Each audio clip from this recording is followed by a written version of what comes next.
Welcome back, people. We're here with more of our Ultramoon Scanlock. And if y'all recall, last time we left off with our entry into Po Town. I actually want to check. Do we have flight here? Yes, we do. Okay, so we can easily access this place. While I'm here, I am going to check something about the party. So I think there were a couple of Pokemon in the party that I had forgotten to actually, give drugs to.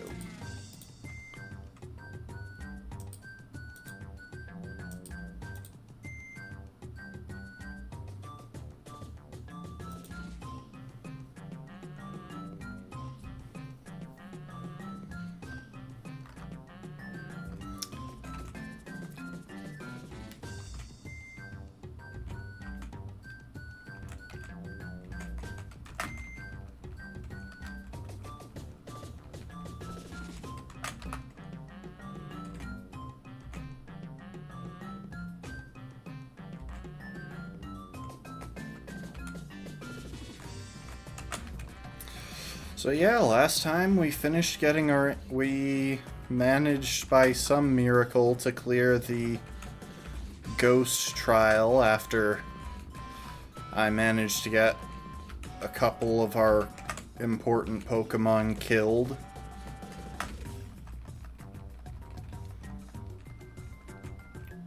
In a random battle that I didn't even need to get into.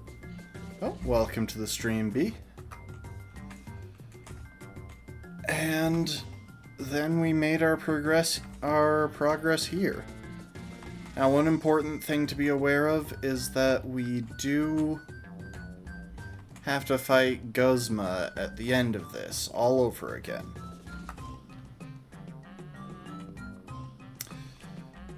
And that will not be an easy fight, but for now we're just gonna stay focused on clearing through the trainers here in town.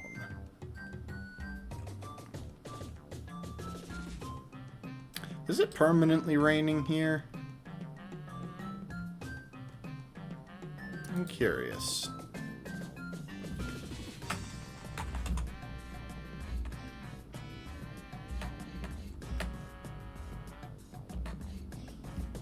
It doesn't say, but somehow I think it might be. Anyway, our job right now is just to make our way through this. So let's see here.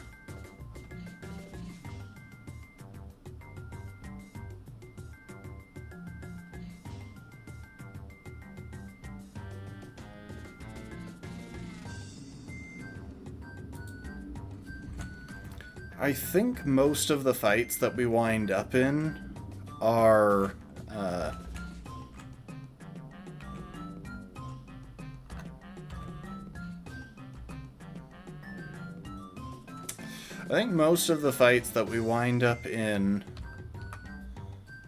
double battles here.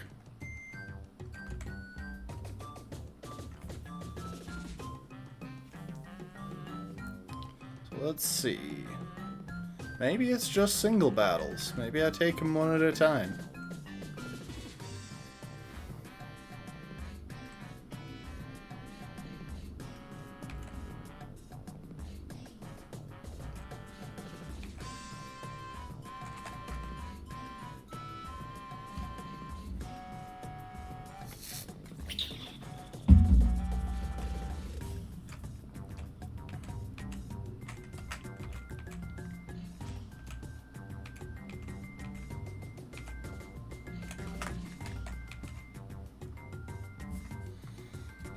Welcome to the stream, Rafkin.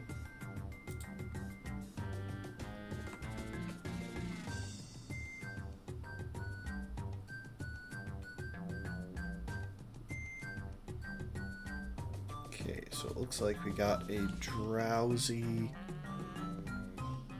and eradicate. Eradicate could wind up being tricky.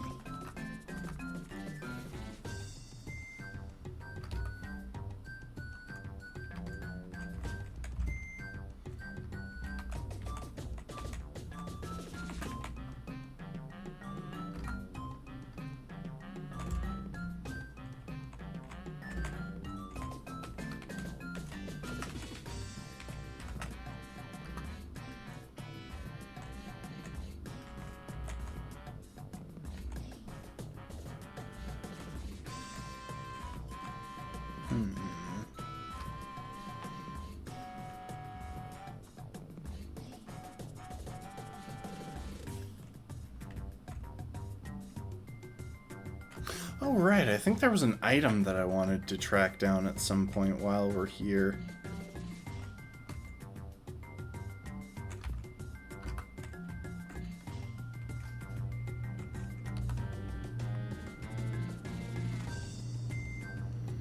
And do we have the soft sand? Yes, we do.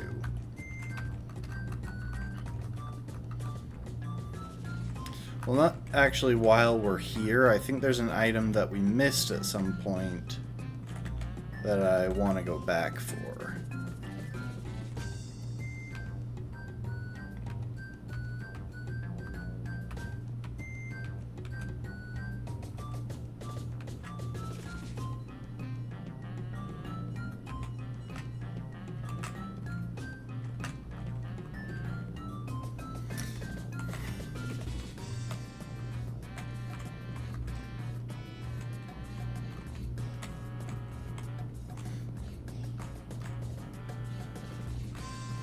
Like, this should be a major situation. We've got an entire town that's been taken over by a gang, and no one's dealing with it in any way.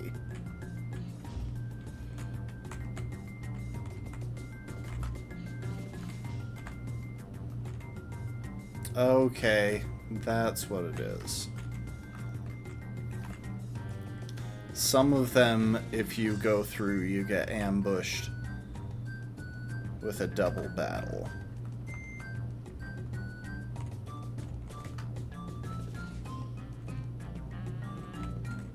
Except in those ones there are items, so I need to double check if there are any items that I want from Po Town.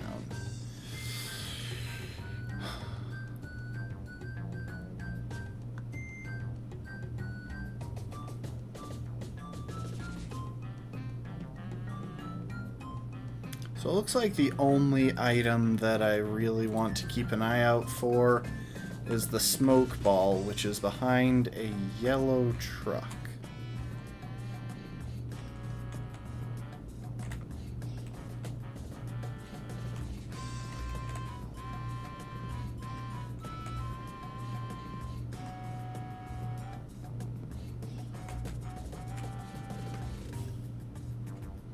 Yeah.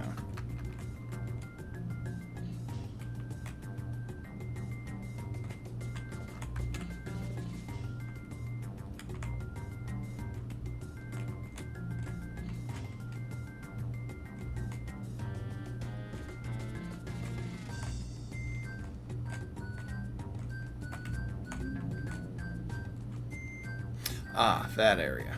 Gotcha.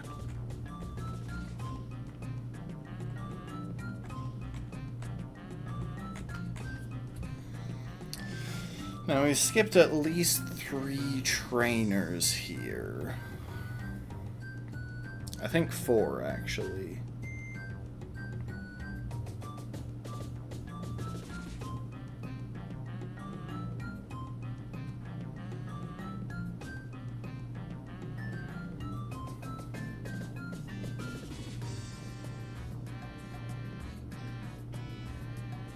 Oh, and there is a random office worker around here.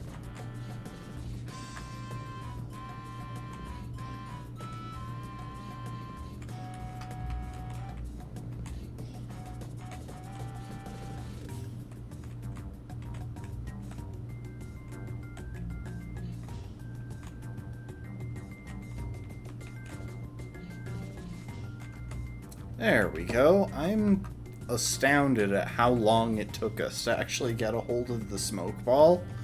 Because that's a pretty easy item to just give early game to make it so people can run away from battles if they want to.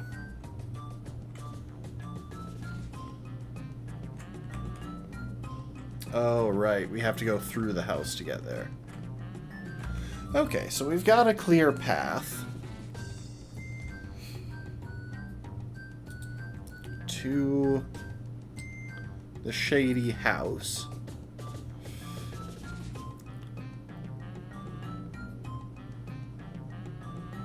I can't remember what the deal is with the shady house.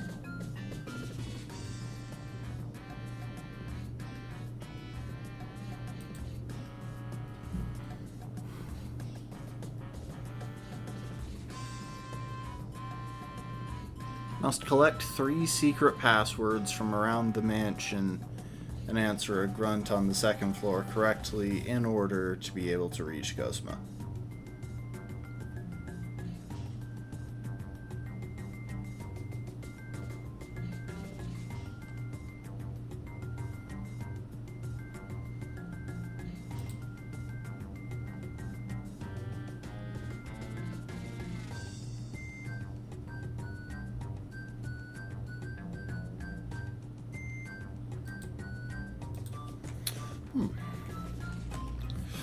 Alright.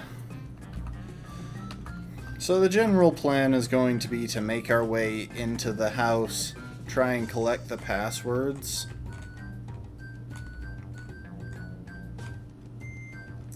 I don't think we'll be able to sneak past that girl.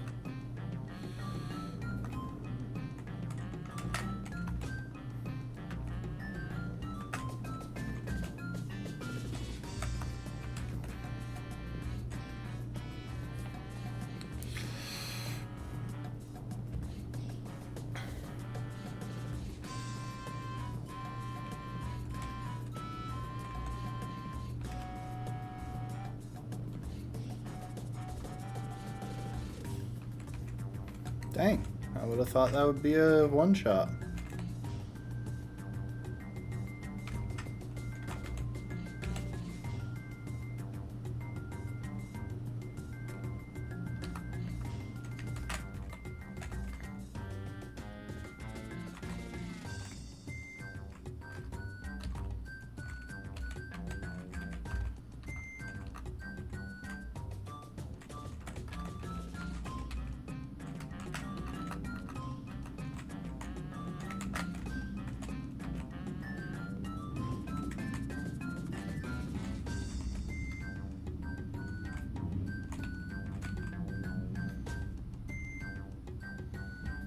Tapu Koko.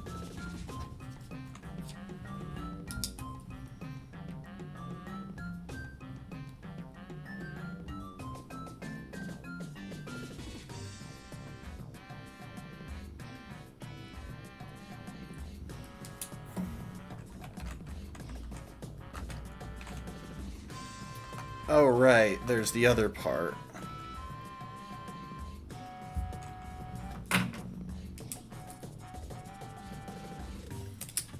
I have to remember that at one of the questions I'm supposed to answer no, even though the answer is yes.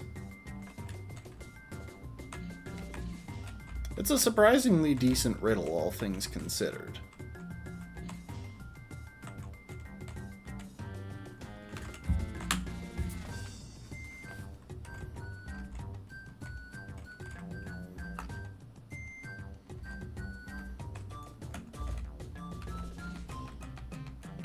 Oh, that's where the ice stone is.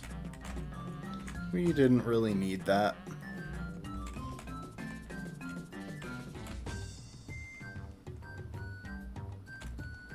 Ooh, can we rest here?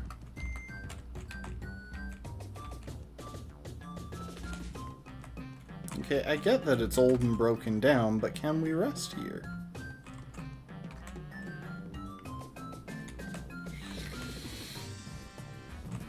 Poison jab.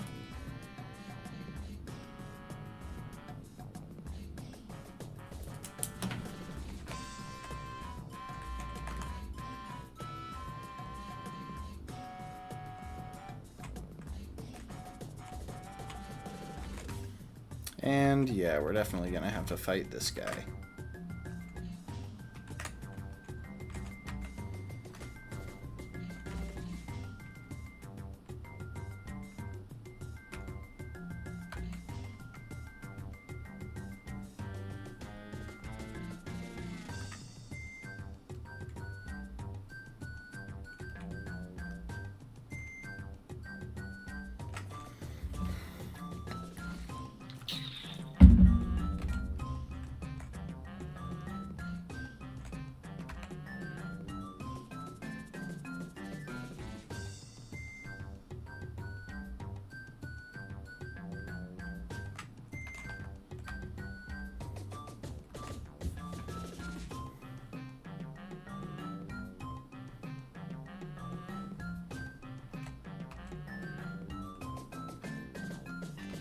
It's kind of wild that because I'm using my psychic type against his psychic type, Synchronoise actually works. It's a pretty garbage move given that it can only target Pokemon of the same type. There actually isn't a single Pokemon that learns it that is an effective... Wait, I thought that was supposed to buff the power of my fairy move. Well, apparently I'm an idiot.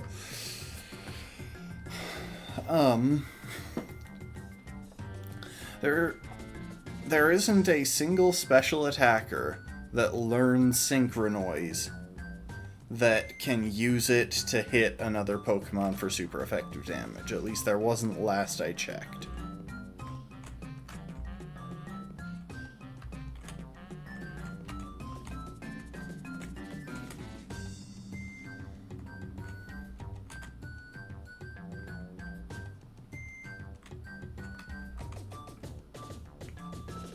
Ooh, Sludge Bomb. That's nice to have.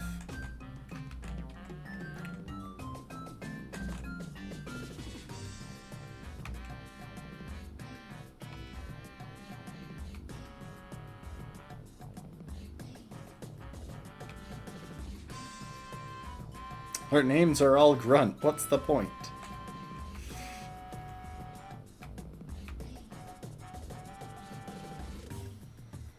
This isn't actually ideal, because I have two Pokemon with the exact same typing up front.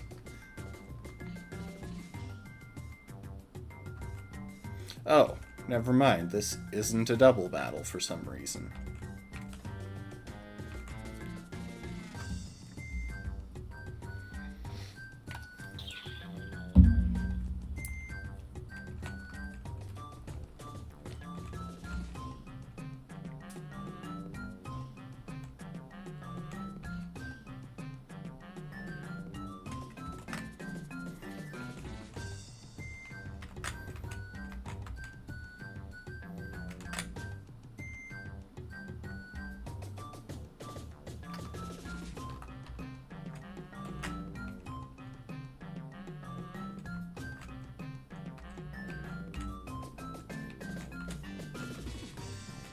Well, that was interesting. Anyway. Seems there was no point whatsoever in going into this.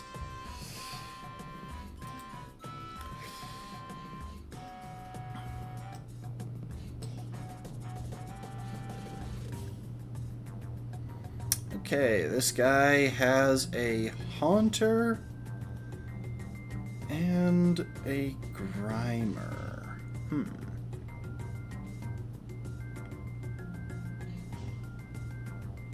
And all that's past him is a bottle of iron. Oh, but I can't read the last piece of paper with the password.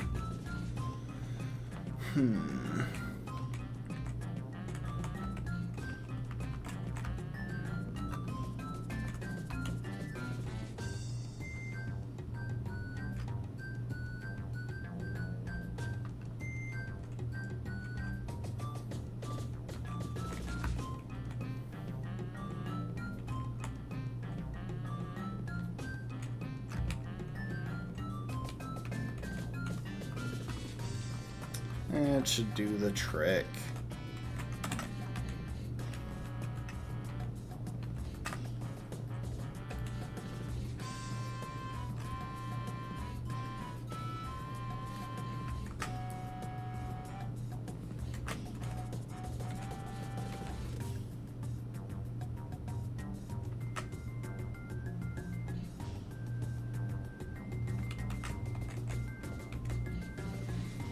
We do have to risk a confusion here, but it's not like we don't have other Pokemon that we could switch in if we need to. Look at Muriel. He's doing so good. He's such a good dog.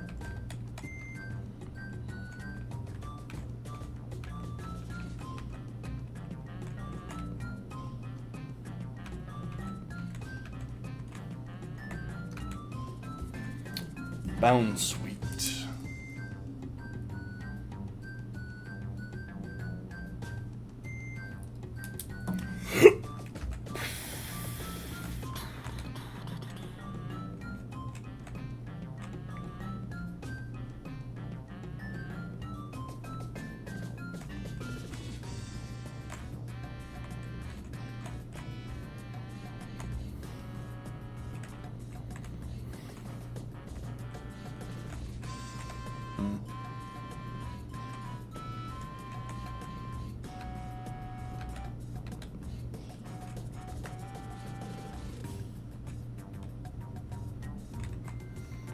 Poison Jab.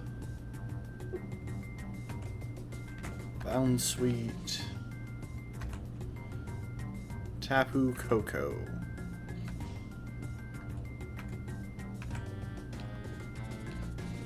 And then we have to answer no.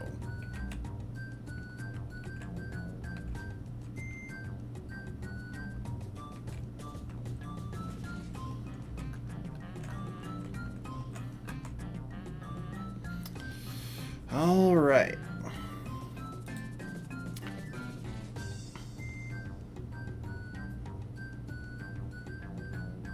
So it looks like we do technically need to beat one more trainer.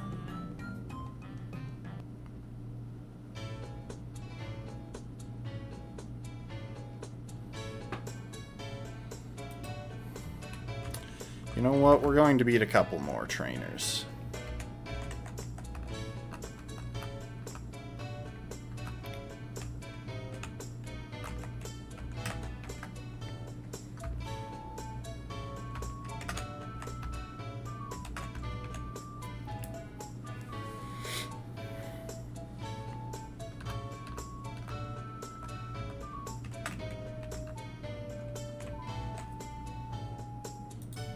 Okay, that was the one on this floor. And the one outside.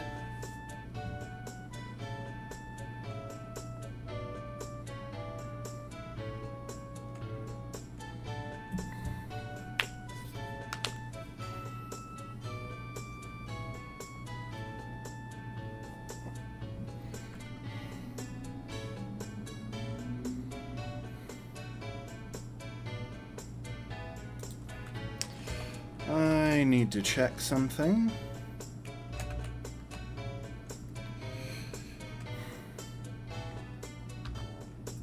Okay. Yeah, okay.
I should have checked what the Z power of that was.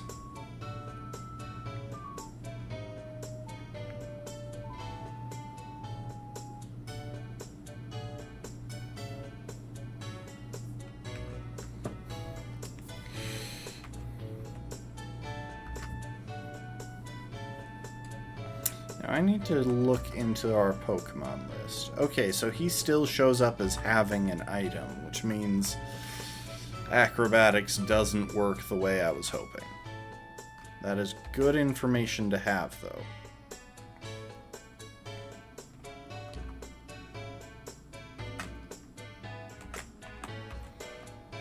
And now we go to Rykard. And that's why we went to Rykard. I was sped up, but he just used Mean Look, which would have trapped our fighting type in against his flying type.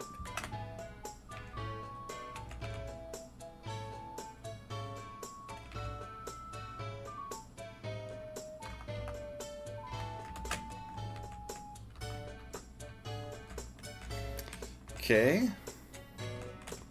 Cleared that out of the way.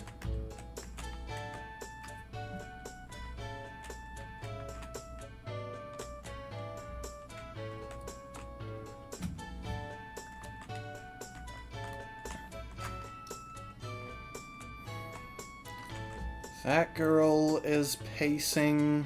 If I'm dumb enough to accidentally walk into her, I should probably have something ready.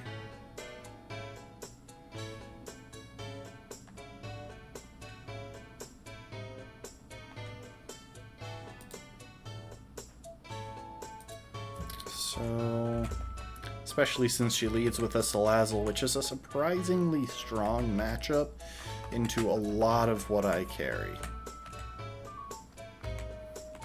Or a Salandit, not a Salazzle.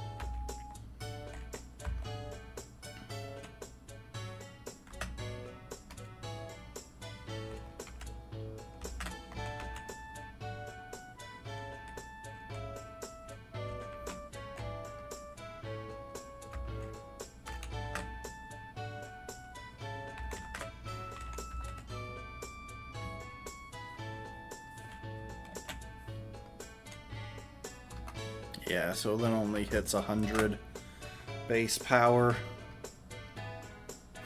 Which means itemless acrobatics is stronger than Z acrobatics.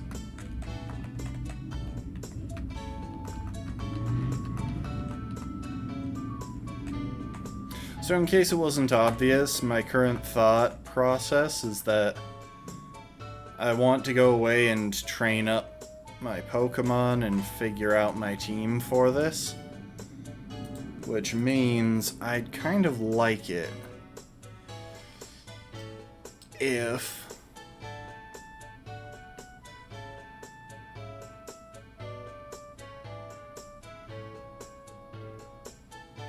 I would kind of like it if my team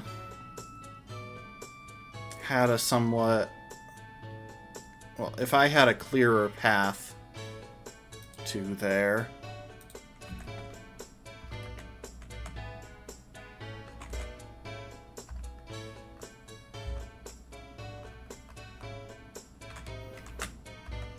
Which means I'm going to take care of the turners and the pacers.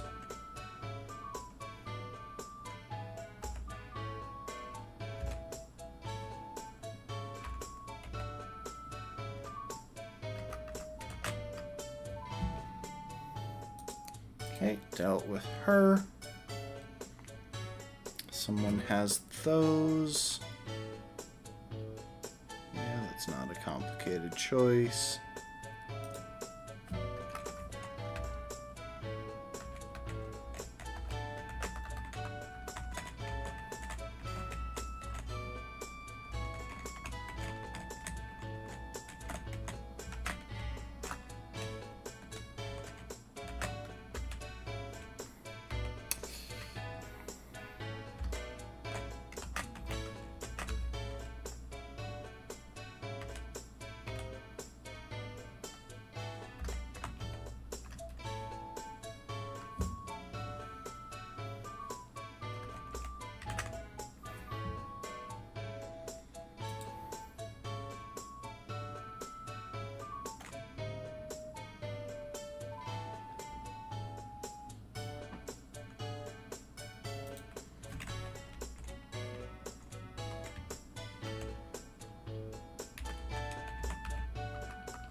Okay, so the Raticate and the Golbat are with those two who are blocking a tiny hole off to the right.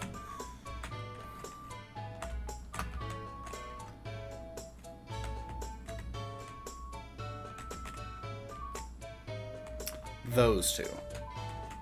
Yeah, there's no point for us. There's no point in us fighting them. I wish there was a PC here, because that's the thing that you really need here.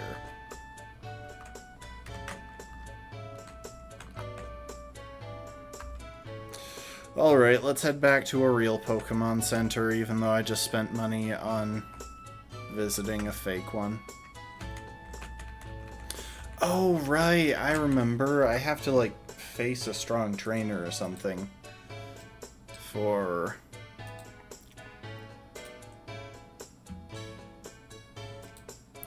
the choice specs. Don't I? Am I going crazy here?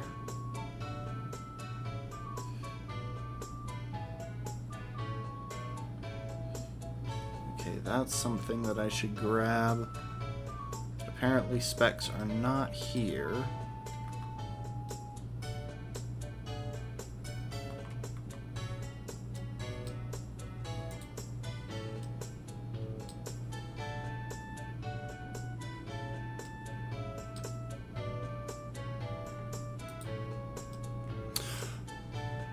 Wait, was it that? It's that.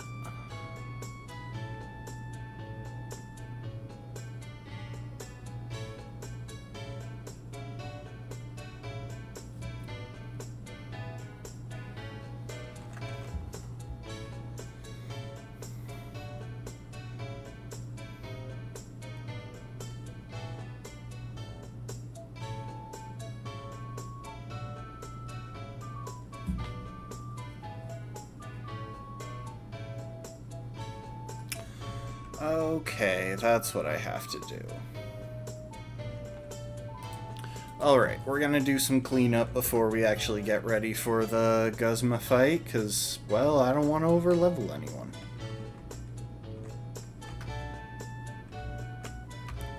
This is one of the last times where Stoutland Search is actually useful. We get a normal gem, the only one in the game. Oh, and we run into a trainer who we now have to beat.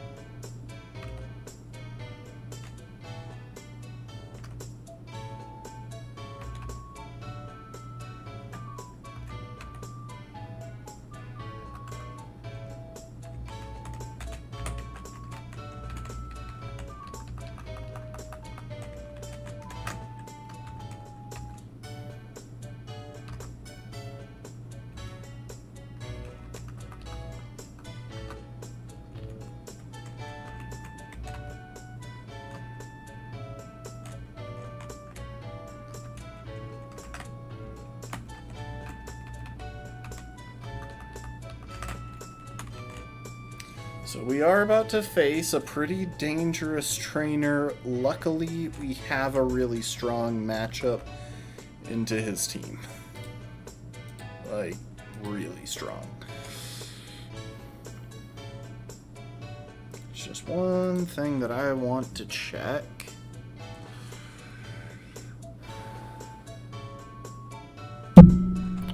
Sorry.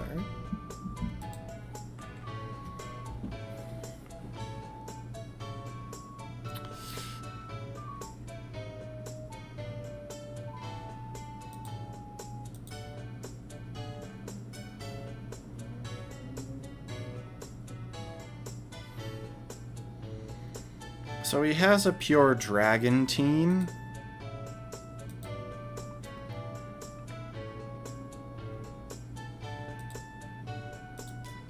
So I'm going to try to not overthink it too much. I'll probably go ahead and bump all of my Pokemon up to level 40 just to gain that extra edge.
So Future Sight can be decent now. It used to be a garbage move. However, it's mainly used to punish switching. I don't really think we have any real use for it in this run.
I want to check something real quick.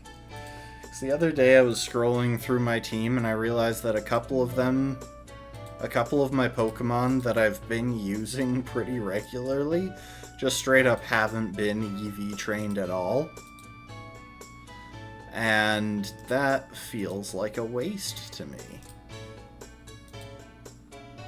Okay, Charizard is not one of those.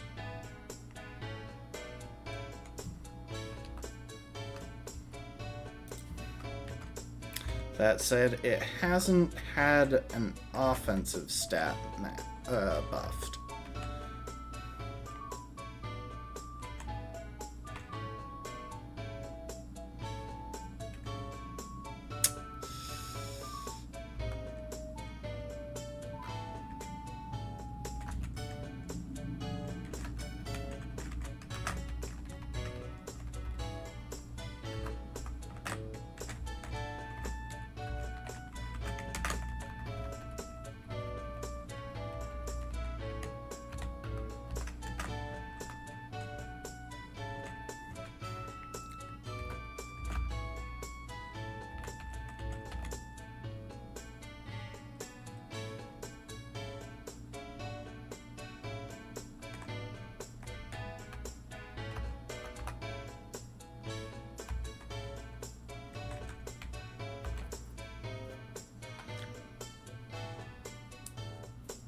Charizard can't learn U-turn, can it?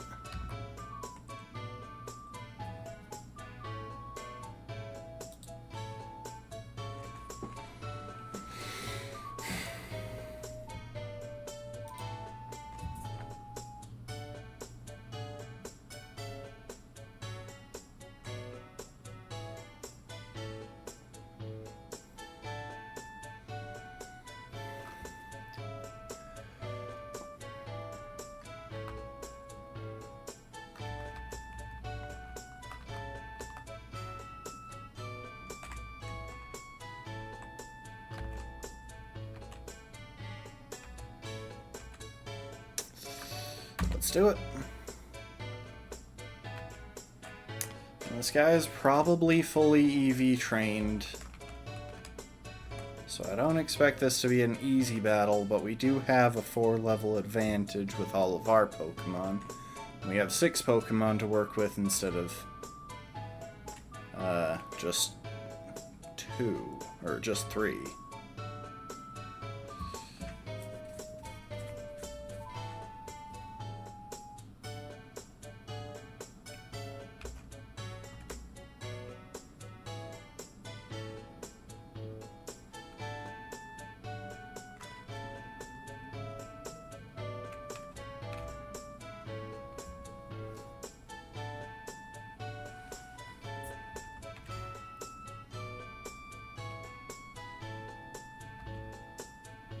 This thing has Sludge Bomb. Luckily, it is pretty hard walled by Rykard. Oh, I kind of wish I had put Stealth Rock on Rykard. A tiny bit of chip damage would have been nice.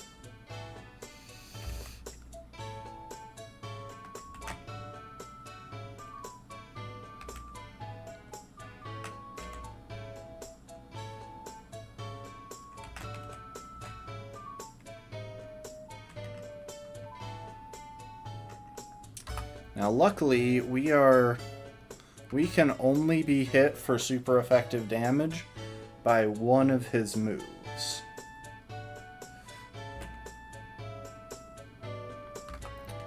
Or we can only be hit for any damage by one of his moves, which means he is basically guaranteed to go for that move. So I'm going to try and do some clever switching here.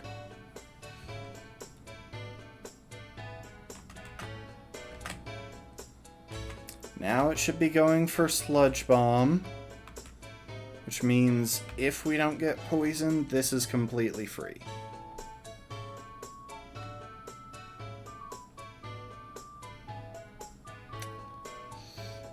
Dang it.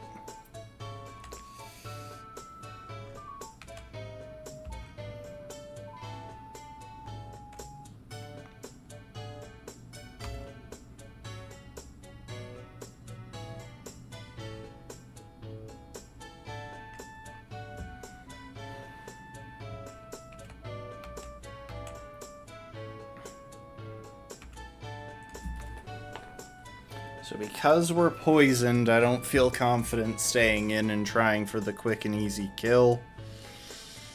But it should be going for Iron Head here.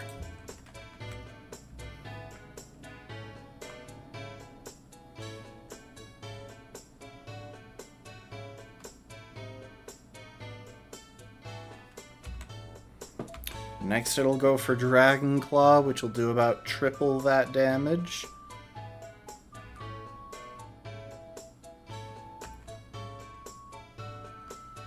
I wonder if Dragon Rage will be a two-shot. It won't.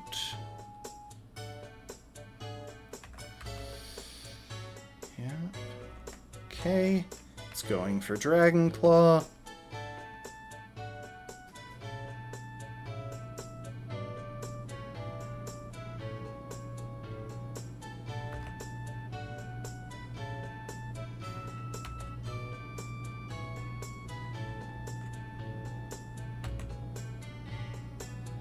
It outspeeds me. Hang in there, hang in there, hang in there. Okay. I didn't die. And I didn't get flinched. Okay, that was probably pretty dumb. But you know what? For once, it didn't come back to bite me. Oh, right. Draining Kiss is a contact move. I kind of forgot about that detail. And by that, I mean I never realized it.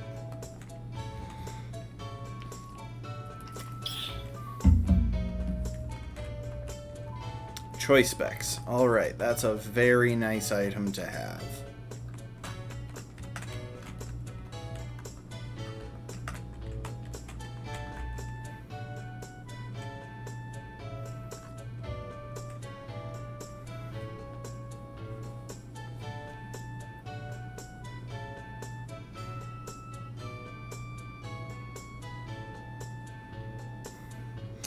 Alright, now it is time for us to figure out what we're going to do about Guzma.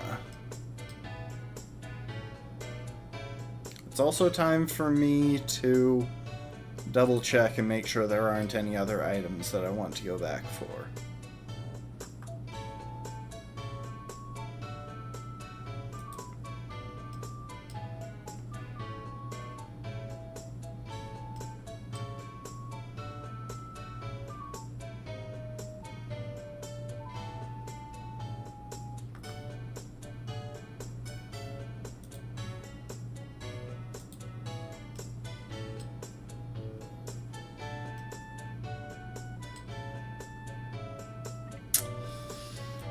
TM. 82 is Dragon Tail, not that important right now.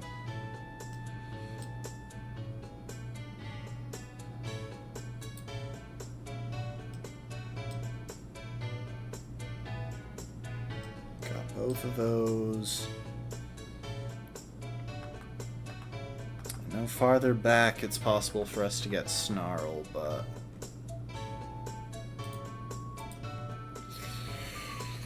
Alright. So, Guzma has Golisopod, Masquerain, and Pinsir this time around. Masquerain proved more difficult than I expected, partly because I never bothered to,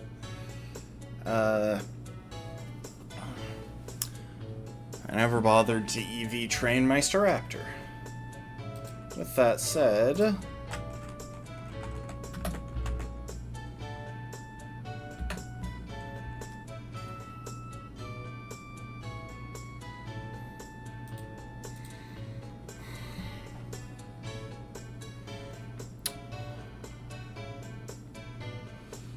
Okay, Golisopod is fully invested in attack and defense, weaker on the special side. It's good to know.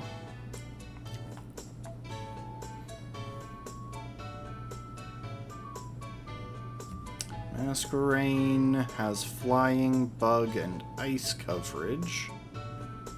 Also good to know. And is fully invested in special attack and speed. And Pinsir has dark fighting and bug coverage, and is fully invested in defense and special defense. That is a bizarre choice.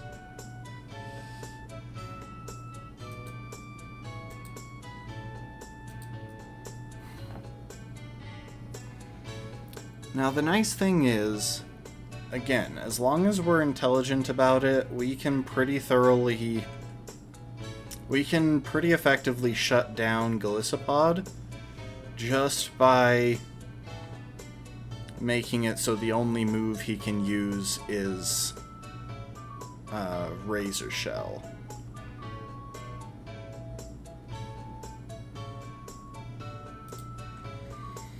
And that means that our water resists are going to be very important here. I think Ronnie in particular will be especially useful.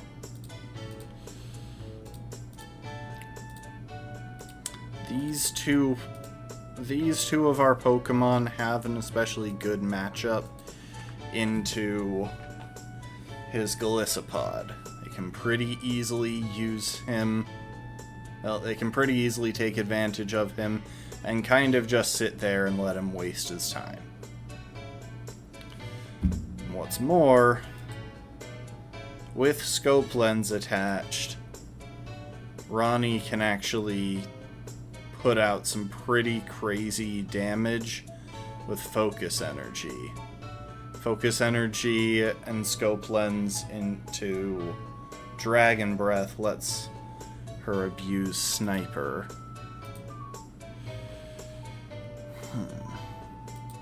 Alexander isn't honestly quite as critical. We might even swap him for Godric, who has a lot of bulk and can definitely do a bit more. I think we need to give a little bit of extra attention to the Pokemon in the back, because that Masquerain is trouble. And we no longer have an electric type.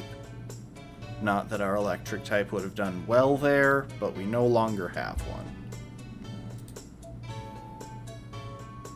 Unfortunately, Steelix doesn't have great special defense, nor does Melania, even with Eviolite. But D here does have pretty good special defense, and can probably abuse it to do a number to Masquerain.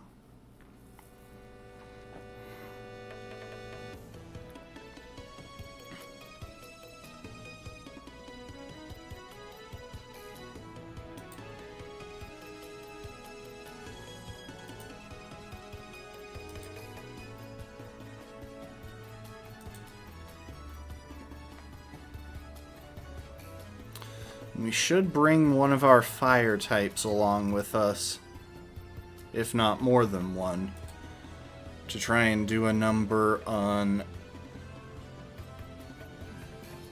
his Pinsir, because they have a pretty dang good matchup into them. I'm thinking Radagon.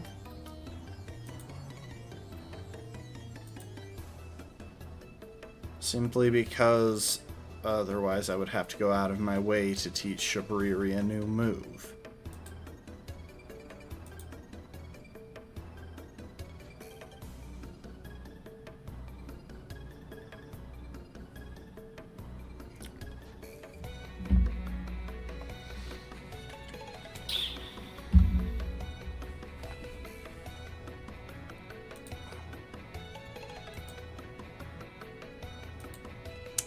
It's a bit of a tricky call. They're pretty comparable.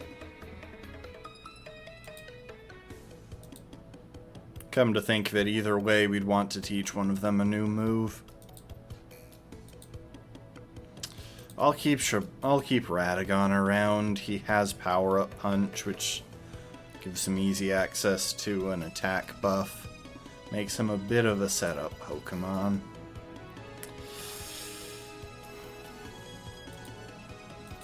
But I don't feel super comfortable only having a single answer into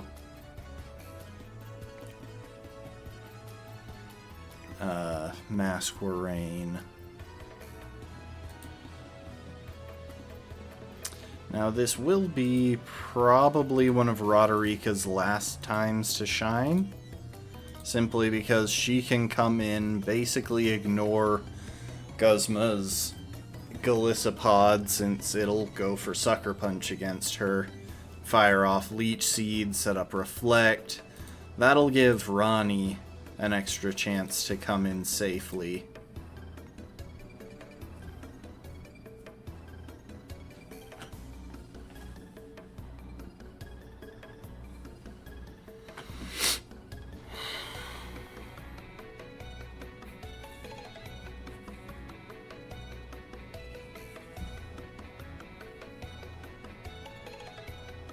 So between those two, Golisopod is pretty well shut down.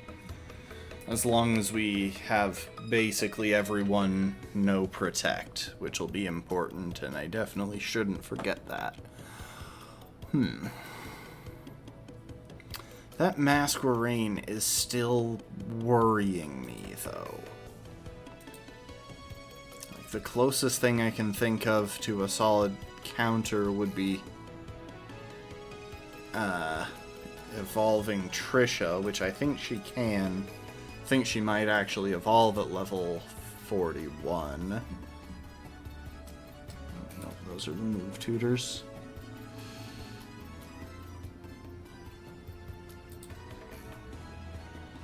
There you are, Trisha.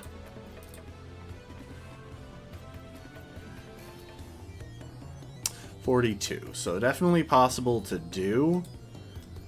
But she still wouldn't have great special defense, especially since I would want a Rockium Z. I would want Rockium Z in her moveset to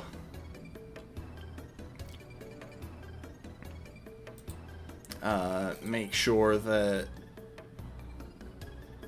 her Rock-type move hit. I think the smarter move would be to bring something that we can switch into Masquerain, that it doesn't really threaten, and give it a Rock-type Z move.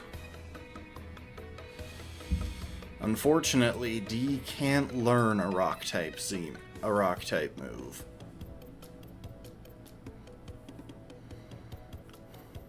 I think just about the only thing that we have that resists both of its stabs and can almost certainly learn a Rock-type move is Godric here.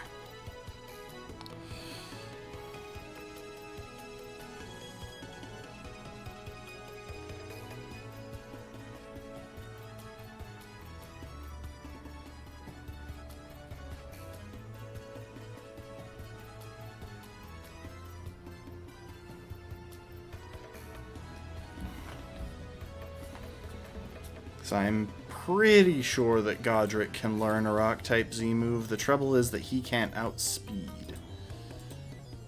Whereas that Masquerain probably can? Hang on. I'm avoiding doing calcs on this run, but I just want to actually check the speed stat of that Masquerain.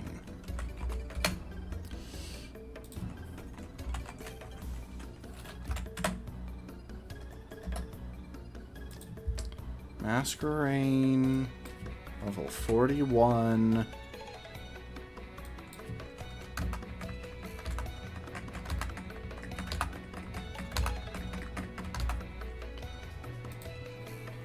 Modest. Okay, Masquerain's hitting 252 speed here. Yeah. 30 IVs, 252 EVs.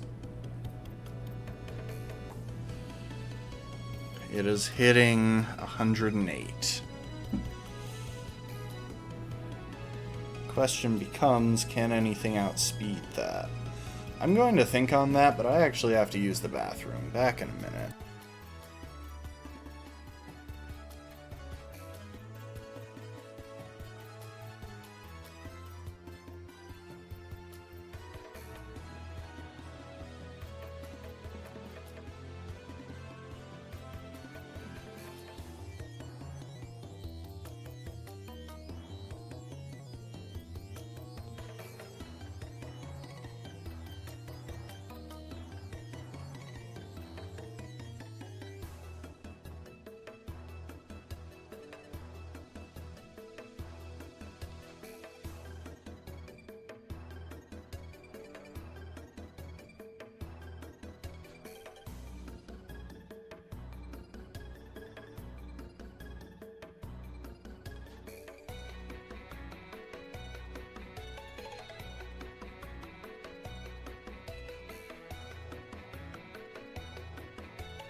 Sorry, I must have misclicked when I tried to unmute myself. So the highest we can take any of our Pokemon right now is level 44. And it looks like at 44, Charizard would be able to outspeed the Masquerain. What if we toned that down a level or two? 43 is still good. Level 42 would be a speed tie. So, we could get Charizard to level 43.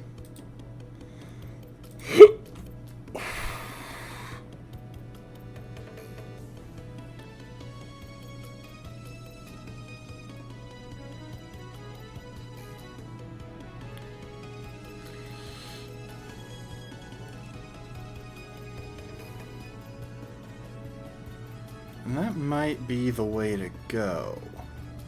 We don't have many other Pokemon that have a good chance of outspeeding other than just, like,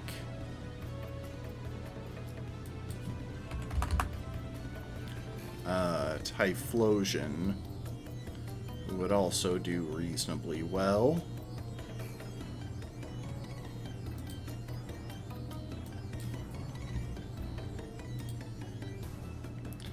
So Typhlosion could outspeed.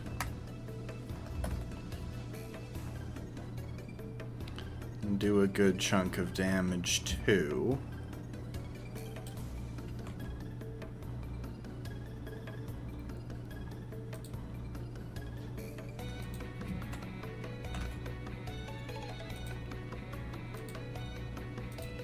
Even do it at a lower level, it looks like.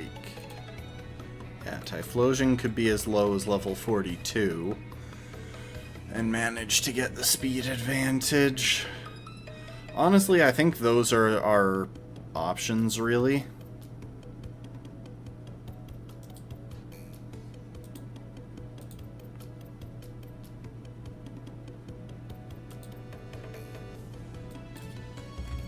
So I don't think Blaziken will manage it. No. Blaziken doesn't manage to outspeed even at level 44.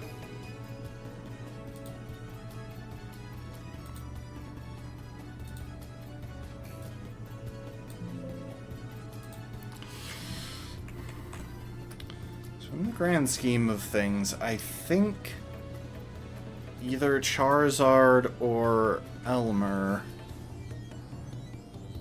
would be our best bet. I want to see if any of them learn a good special fire move.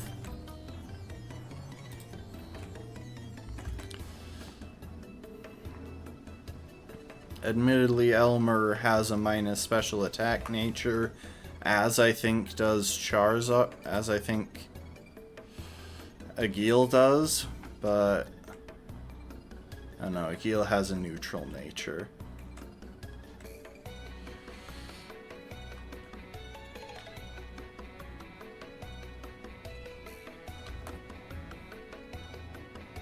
But even with that in mind, it doesn't really change the fact that both of them would benefit more from a special fire stab than a physical one.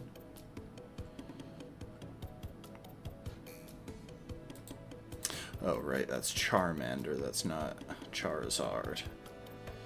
Okay, so Charizard won't learn Flamethrower until level 47, so that's not an option.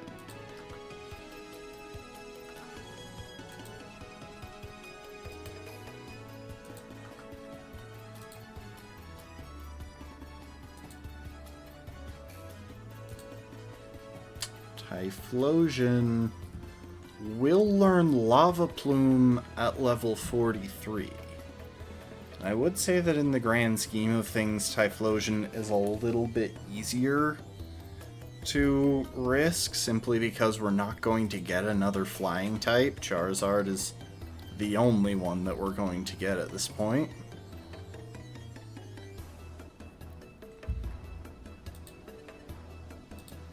Yeah, I think that's the strat. We give Elmer the EVs that he needs. Get him up to the level probably give him a Fiery MZ crystal. Okay, that gives us 2 Pokemon to answer into that one. Now the question is, do we want to double up on our answer into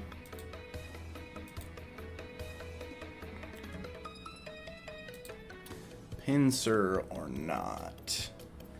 Because the thing is, based on what I know about Guzma, well, based on our strategies, I can't say what... Okay, let's break this down. Part of the thing that we have to play around here is Golisopod's emergency exit ability. So, because of emergency exit, when he drops below 50% HP, he will...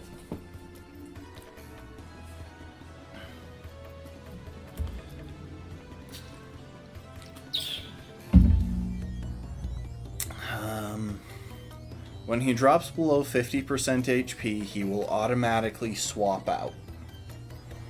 And at that point, I don't really know whether he'll go into Masquerain or Pinsir.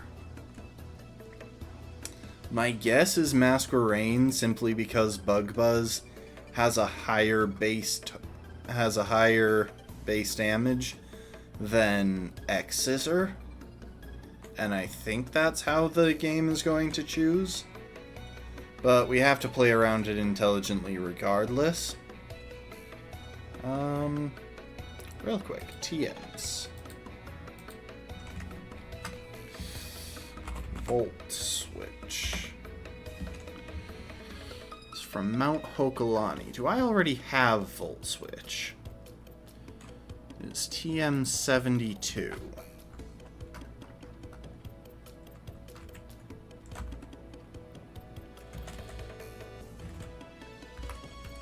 I guess I should probably...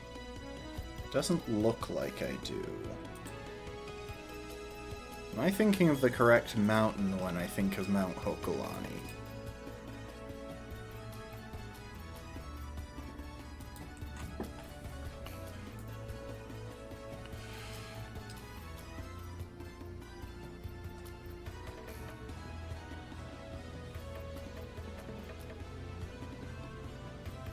Northeastern cliff face on the path down, huh? We should go there. We should get Volt Switch. Specifically for D, who I'm pretty sure can learn it, and who would benefit from it. So, you know what? While we're here,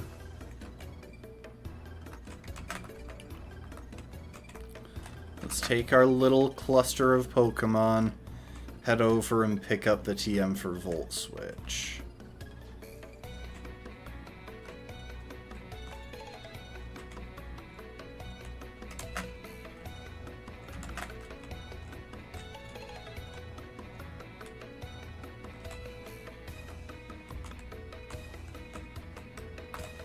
Ah, there we are. Well, that was easier than I expected. I was sure we were going to have to dodge some trainers at least.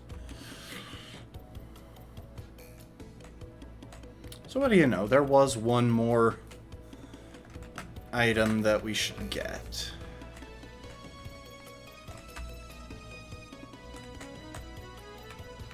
So yeah, D can learn Volt Switch.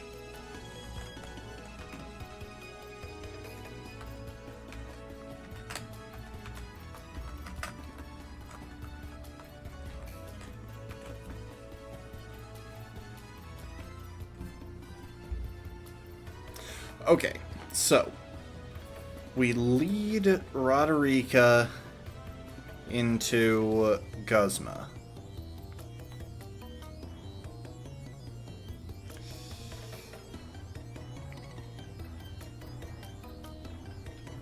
We protect turn 1 to just bolster our defenses, or to avoid getting hit by first impression. Then we bring out Leech Seed and or Poison Powder. We probably want to get both off So we're going to wind up replacing either Reflect or Synthesis.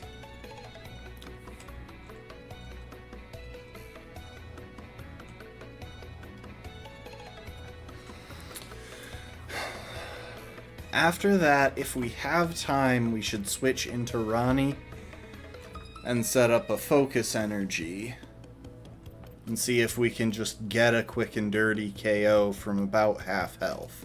Odds are it won't work, but we can definitely try.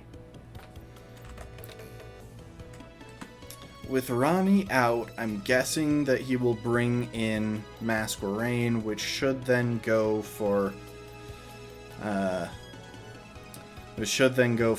Buzz. I think the play at that point, regardless of what move he's going for, is to switch to D. Because D can pull out a slow Volt Switch in order to get another Pokemon in safely. And that's where Elmer comes in.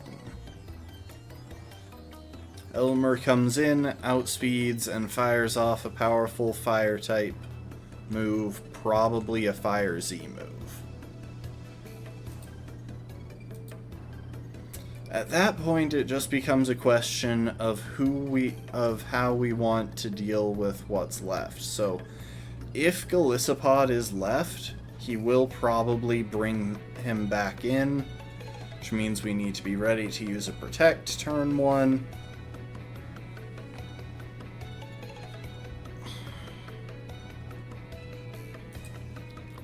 The thing is, I really have no doubt that Shabriri can take down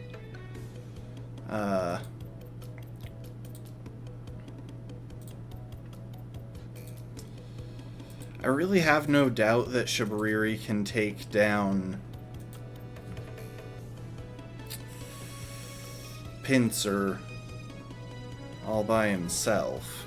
I think we can be pretty confident in that.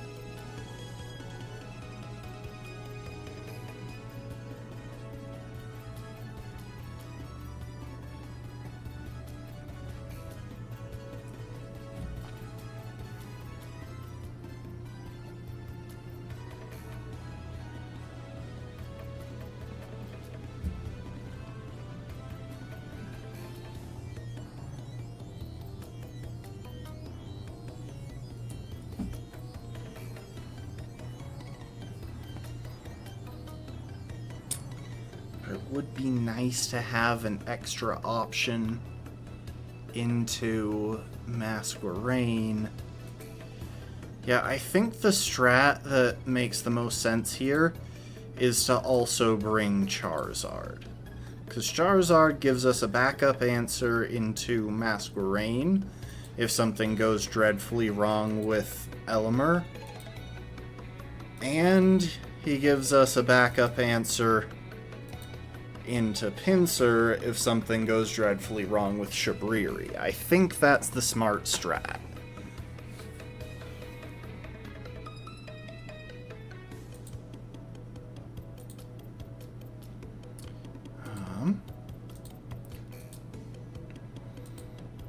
Want leftovers on you. You've got a Violite already. We might actually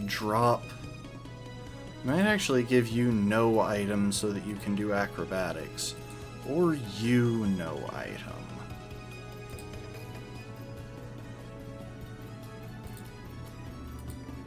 Can you learn acrobatics? I think you can. I think Charizard can learn acrobatics.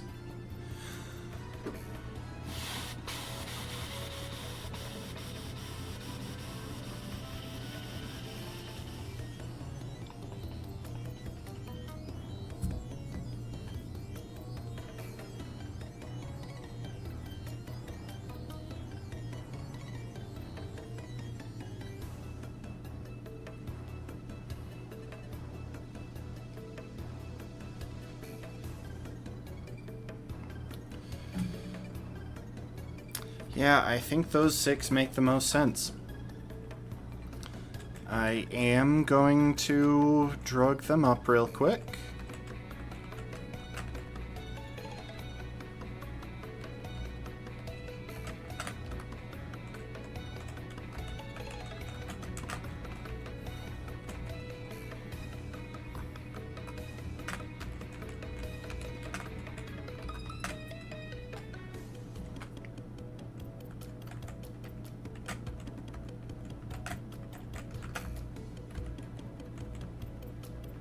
Oh, maybe it was Ronnie who I never invested any EVs into.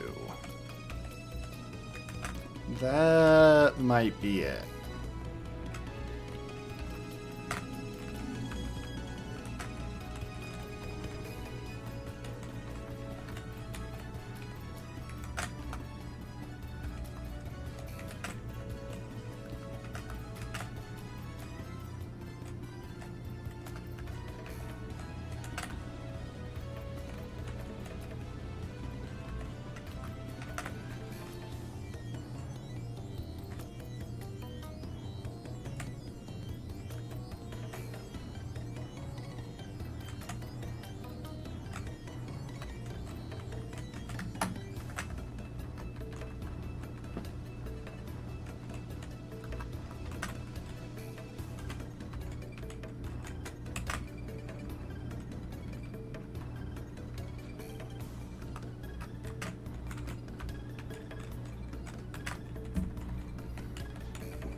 Okay, I'm going to check and make sure that all of that went correctly.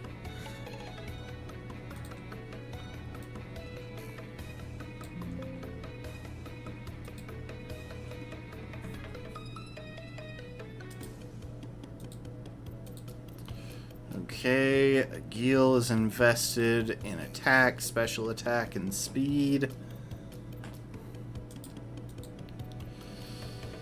Elmer is invested in special attack and speed.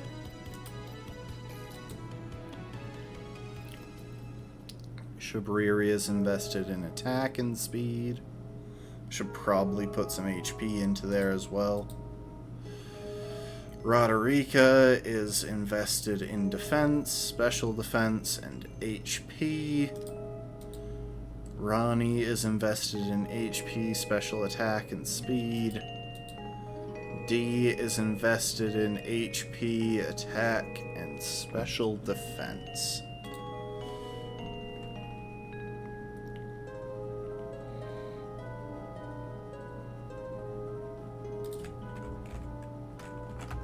Yep, I think that does what I need.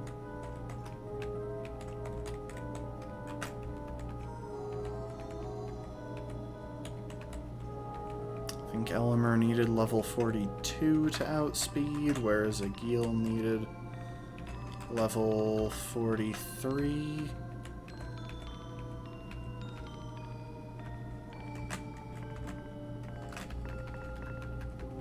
Roderica will take you up to, I think, level 42 across the board seems like a good plan. Wait, how did Elmer never learn Eruption? What the crap? Oh, crap. I did not mean to take Shabriri all the way to 43. When does Elmer learn Eruption? Or, not Eruption, Lava Plume? Oh, Lava Plume is at 43. Okay, we need one more level on him then.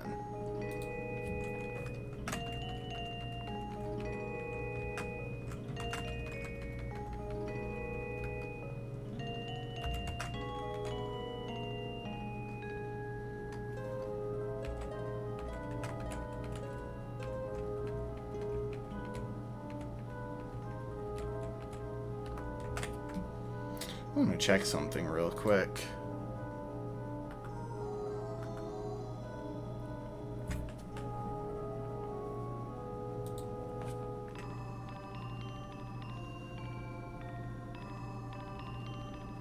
Agility isn't a move tutor move, is it? No.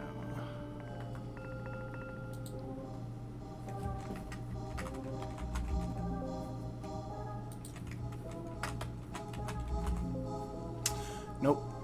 Not a move tutor move, so if I want to keep that around for anything prior to the Elite Four, I'll want to play around it. Which honestly means there's a pretty good chance that Ronnie will be dropping brine. Like, it's annoying, but...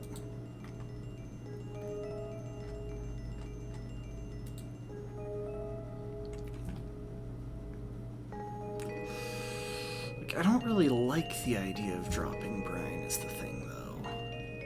We don't get access to another special water-type move until, like,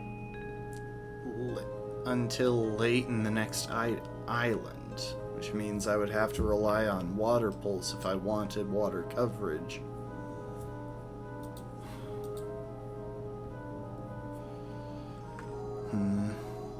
It might be worth it. There's not that much difference, to be honest. Anyway, Elmer,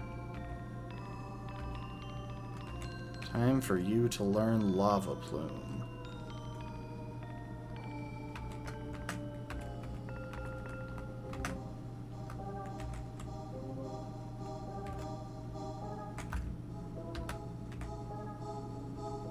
Okay, so Charizard can't learn Acrobatics, but Shabriri can and probably should. Yeah, I don't really think you have a good reason to know Focus Energy.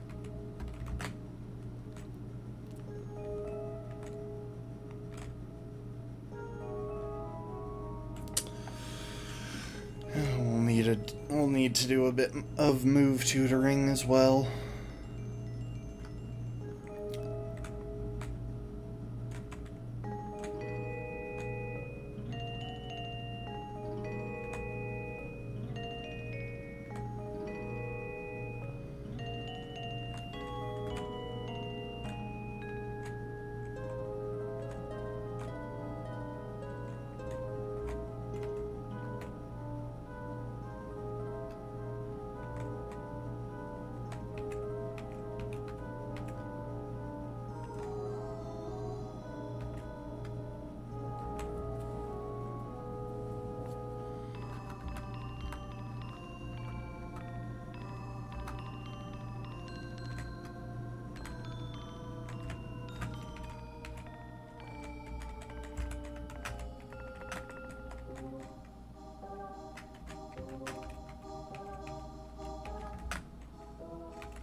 I think Ronnie is the one that will be able to get away with not having Protect.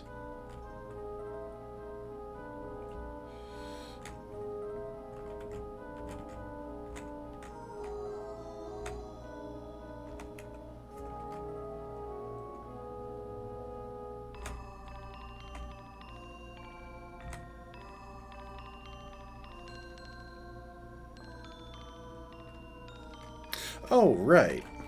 Rock-type moves are a thing.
So I could keep Autotomize around, but honestly, since... Oh, welcome to the stream, Lastborn. I guess you arrived here a few minutes ago, my bad. And thank you for the hydrate. Like, the making itself lighter thing isn't likely to come into play, and it can learn Rock Polish by TM. I think Volt Switch in the Thunder Wave in the grand scheme of things is more likely to come up.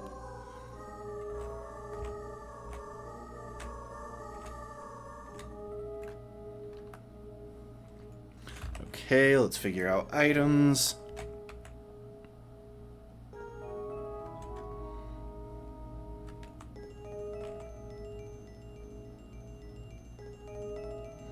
So we're probably going to find where Fire Punch was. I think it was back on Howley Beach. And teach that in place of acrobatics.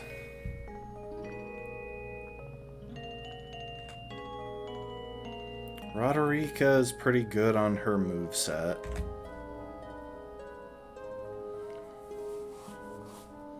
Elmer is pretty good on his moveset.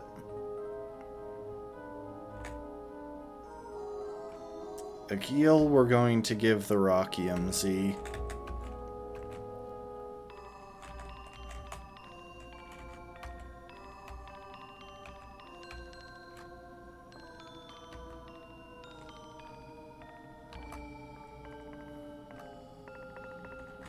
Yeah, so it looks like we just need to go and give Shabriri Fire Punch.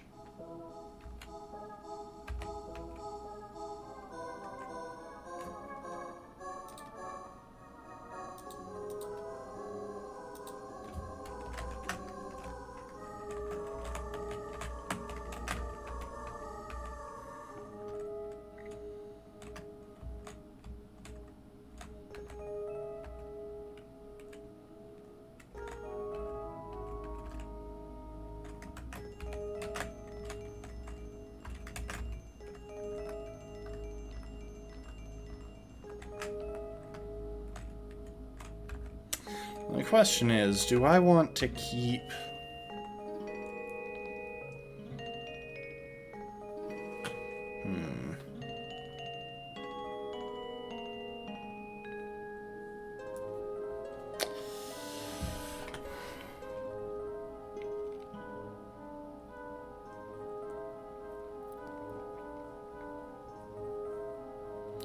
Yeah, I'll keep it as Fiery MZ on Elmer.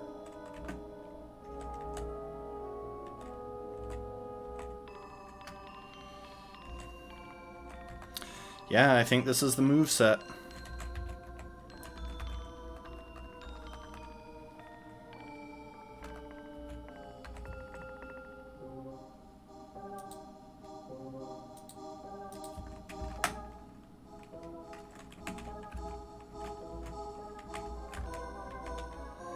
Stop here just to make sure everyone's healthy.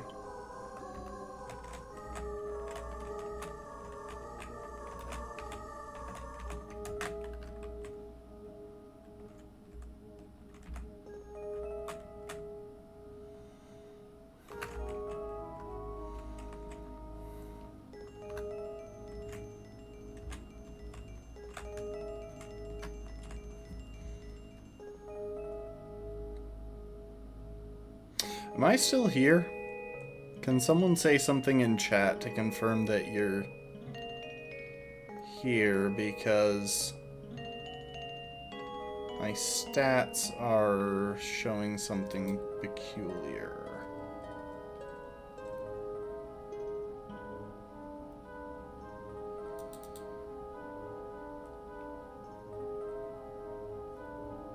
Hang on.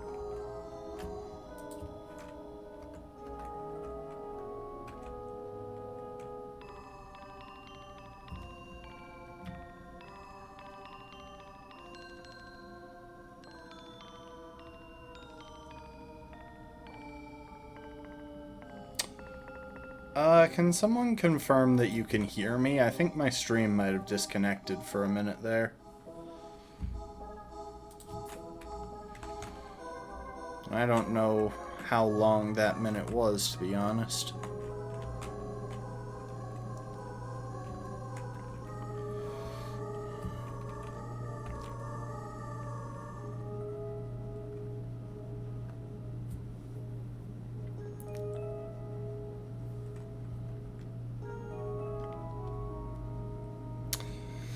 I mean, it says it's live. I'm just gonna kinda trust that it is. I'll put a note in the chat to refresh.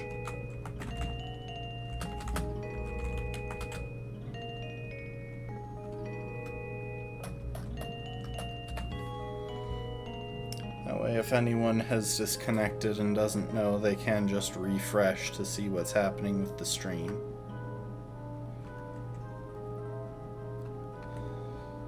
Okay, let's double check items. Firium Z on these two. Rockium Z on Agil. Scope lens on Ronnie. And Violite on D. Leftovers on Roderica.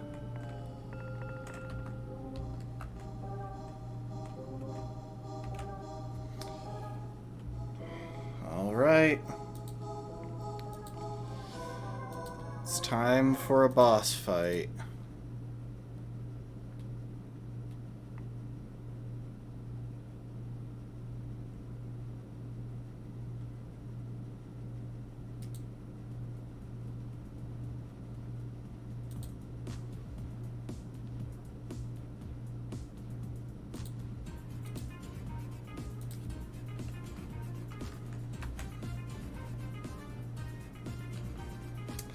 Yeah, I think we're as ready as we're gonna be. Oh my gosh. One step farther forward.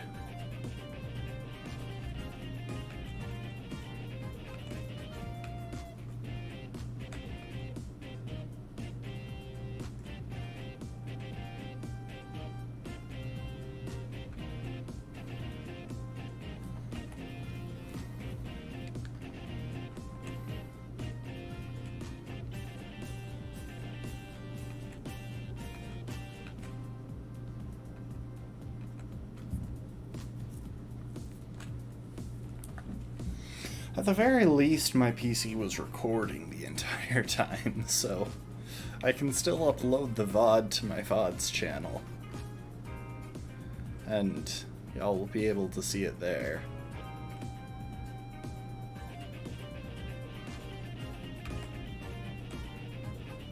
First turn, protect against the inevitable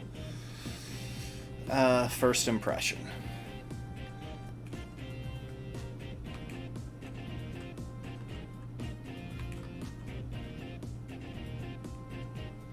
He should start spamming Leech Seed, or Sucker Punch, because it's more effective than Razor Shell.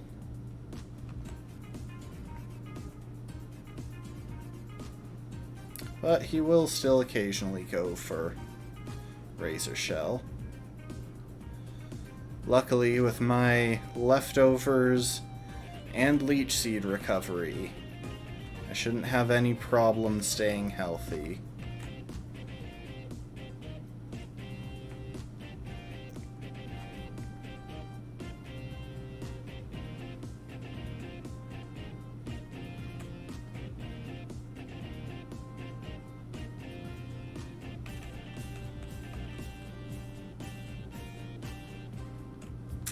Now he will do a chunk here because of that defense drop from Razor Shell before. But we should still be alright. I wonder, will those defense drops factor into his choice of move? Emergency exit should activate. There we go. Sent out Masquerain. Okay. Now it makes the most sense for him to go for Bug Buzz here, but I'm going to play it safe, play it smart, and send in D first.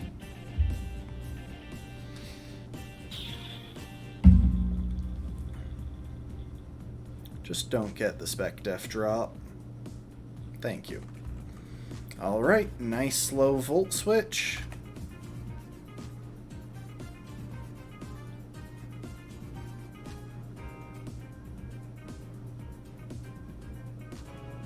Oh, was that a crit? That was a crit. I was gonna question if that wasn't a crit. Anyway. Elmer should have no problem outspeeding now. And we can go for Lava Plume.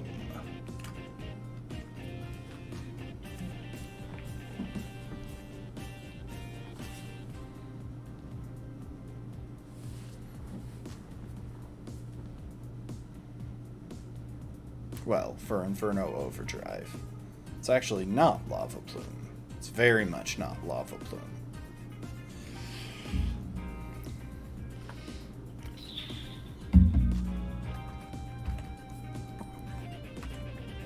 Golisopod is back out. Now, he might go for First Impression, but more likely than not, he's going to go for Razor Shell. Either way, we drop a Protect here to avoid taking chunky damage.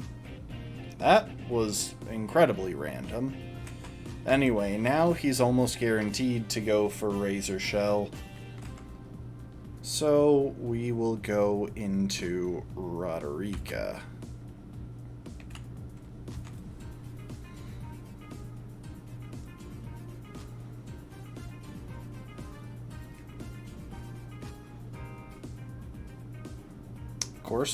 Of course he got the defense drop.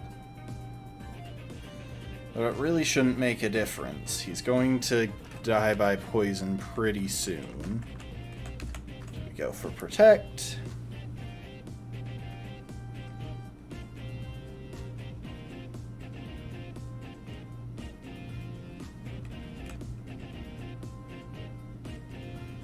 And then we go for Synthesis because there's nothing else that really makes sense to do here.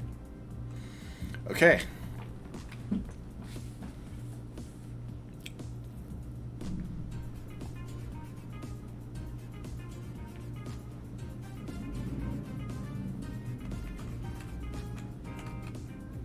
We're at -1 defense. I think there's almost no chance that he doesn't go for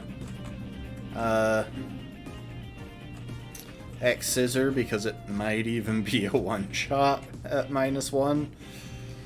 That should give us a pretty free switch into Shabriri.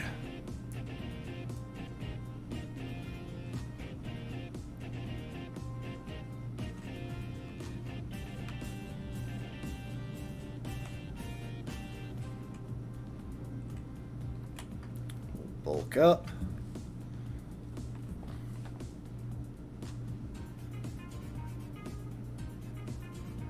Oh right, Storm Throw always crits.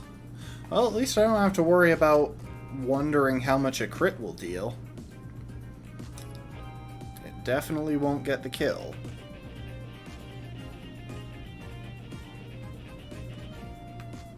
Which means we are free to finish this.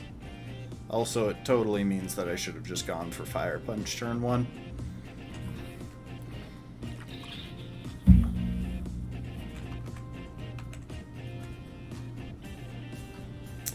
Much better than the last Guzma fight.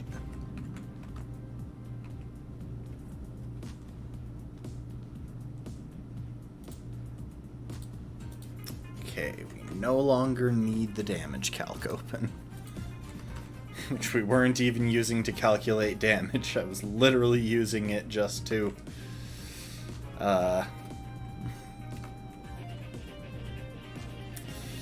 figure out Masquerade's speed stat. He's gonna beat us one of these days, no matter whose help he needs to do it. And we can get his bug-type Z crystal. I didn't expect that to work.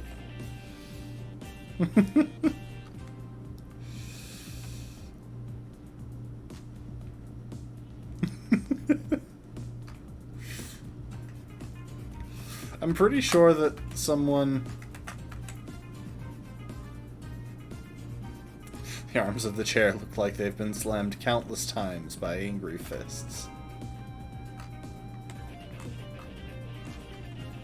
Sadly, I'm pretty sure that I can't fly from here even though I am outside.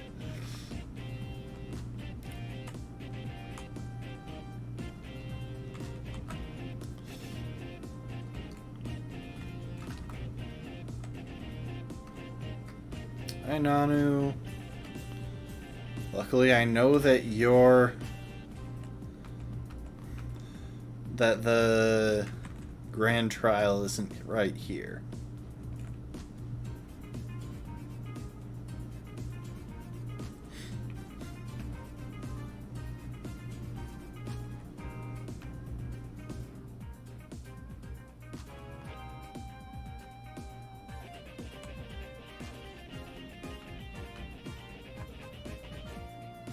And here comes the noise again. Oh, that's a great way to describe your niece.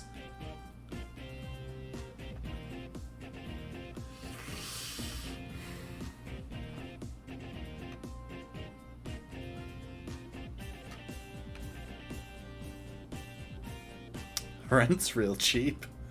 No one else is crazy enough to stay this close to Team Skull.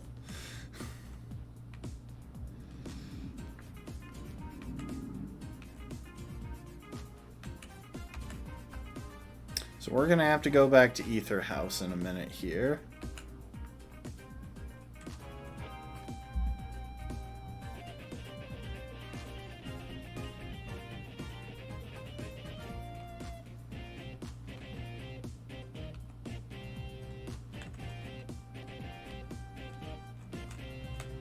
Also, I think this might actually be an office worker. But we're not going to bother with him.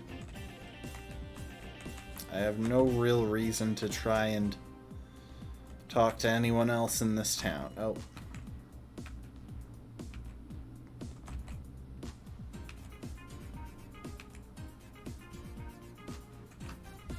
I don't want to battle a random office worker. Dude, I'm not interested.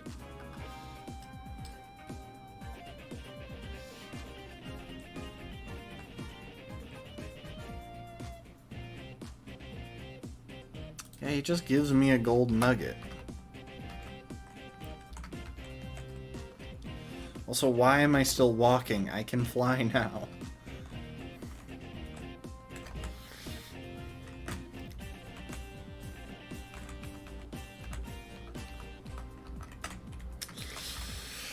Well, that was pretty good. I'm pretty sure we have a battle with Gladion now. Ether House.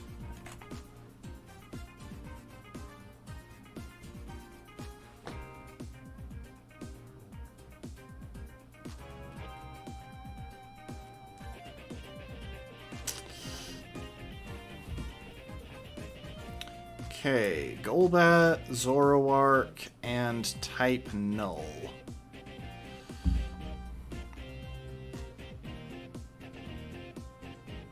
Type Null shouldn't be too much trouble as long as we can manage to come in on not Crush Claw. Okay, so obvious choice. We're of course going to be bringing Rykard for this. Giving him back the leftovers.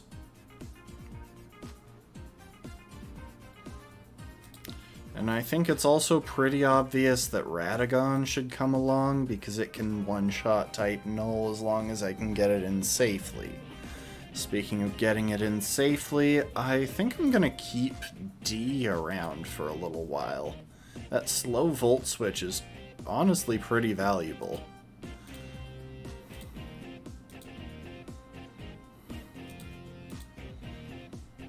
So Zoroark.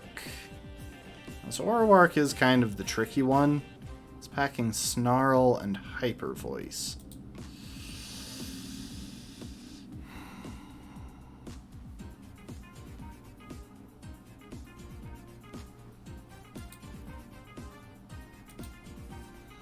I'm tempted to bring a second fighting type along, just because that kind of makes sense. Then I'll bring a fairy type along, because that also makes sense.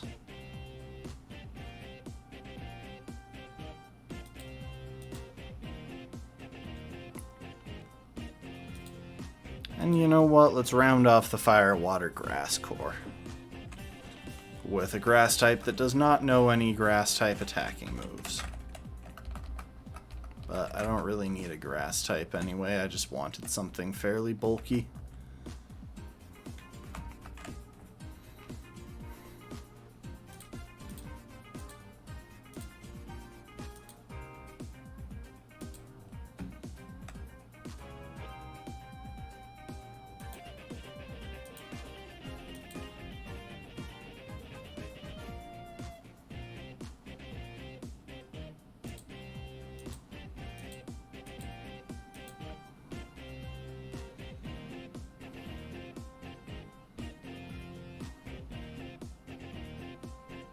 Yeah, I think give both of them Fighting Zs.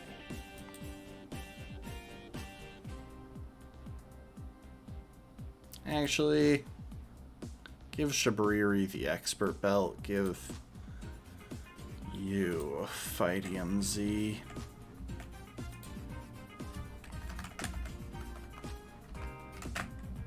That should do the trick more or less. I'll probably swap out a couple of moves. But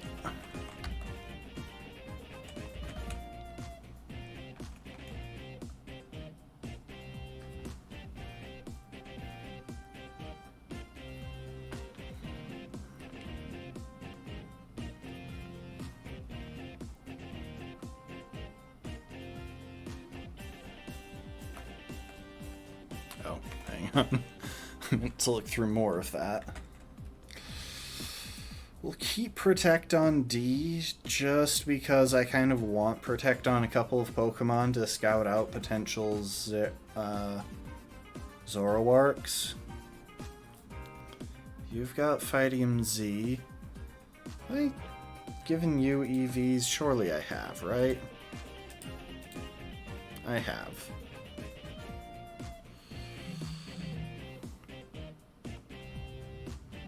I've not given you any offensive EVs, though.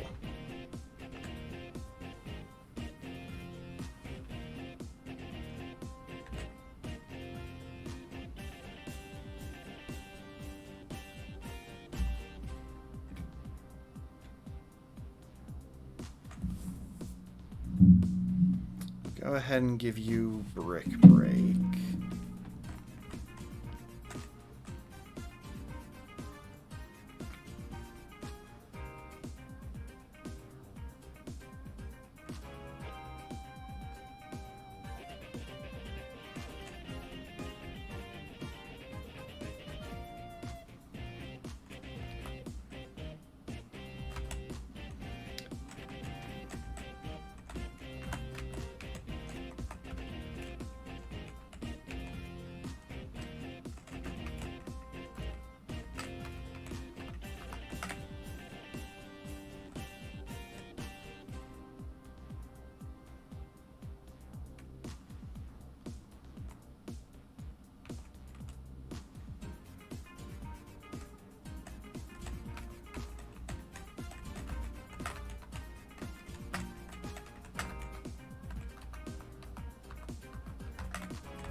And what level are his Pokemon? 43 at the max. So 42, 42, 43. I feel confident that we can get away with getting everyone up to level 42.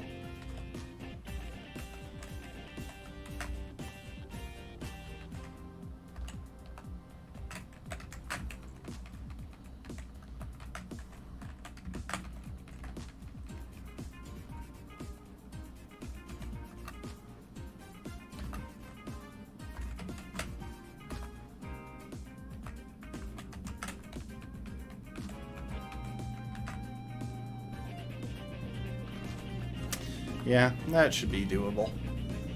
And we got a wizard redeem. Here he is. Here's the little wizard.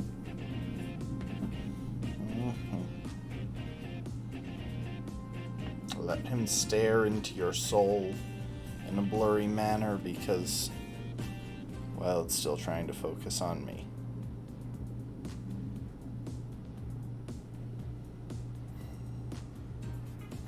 There he goes. He's in focus.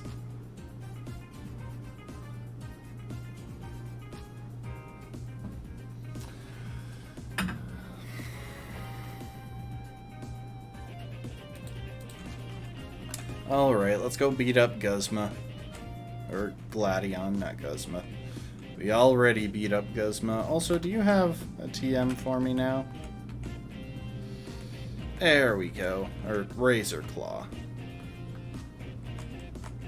So yeah, he gives you a reward if you've got at least 50. Also, I did wind up going and checking, and yeah, the Elite Four's level cap means that we will never have a Hydreigon in this run.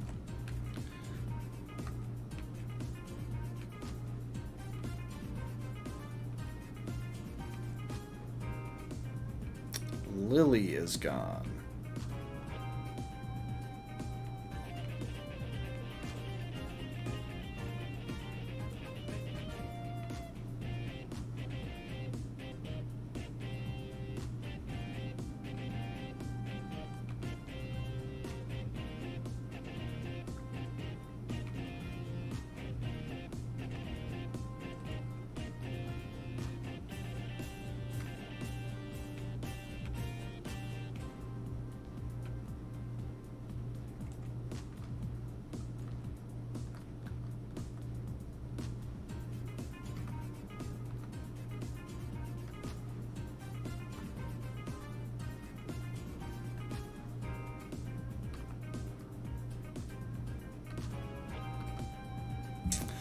So yeah,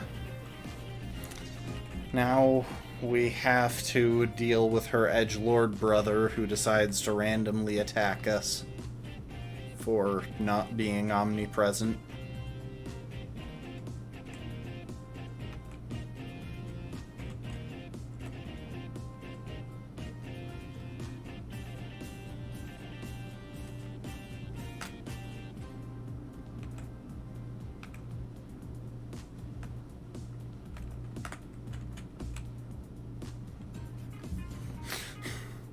It's at half speed and we still can't outspeed it. Honestly, that's probably for the best. We want Steelix to be slow to maximize the power of Gyro Balls, but still. Okay, so if I had to guess, I would say that this is probably really Zoroark. Luckily, Zoroark really can't do much to threaten us. So we can stay in for at least a turn. Yep. Oh, but a critical hit Snarl won't be gentle, at the very least. It does, however, mean that he's going for Snarl, as opposed to Hyper Voice, which is pretty handy.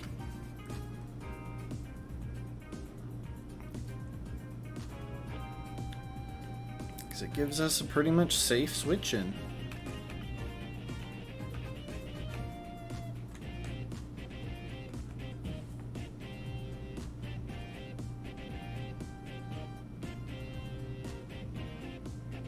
Of course, he avoided the attack.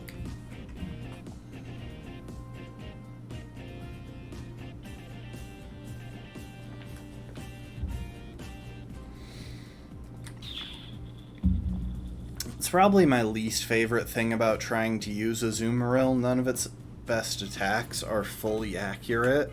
So we don't have access to Waterfall yet for a Water Stab. We don't have access to a Fairyum Z Crystal to give us a fully accurate Fairy type move. Just nothing. Thank you for the hydrate, Lastborn.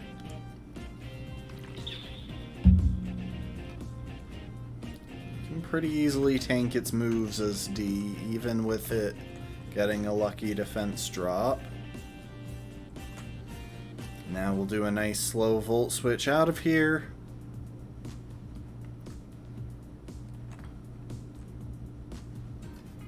And that gets our fighting type in safely.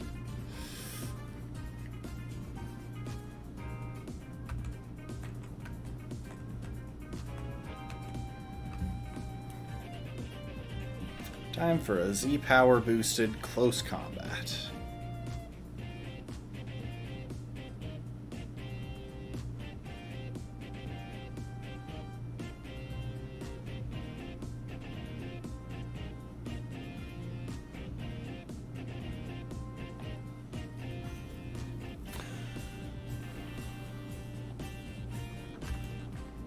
And now we get to see maximum edgelord mode.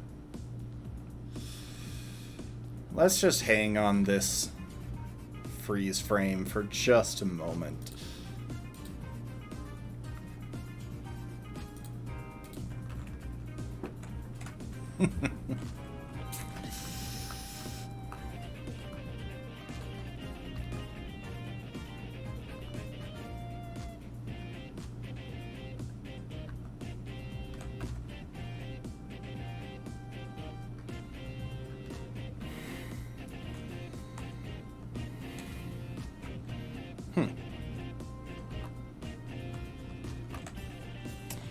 Okay, we got a few things to do before we leave the island for Ether Paradise.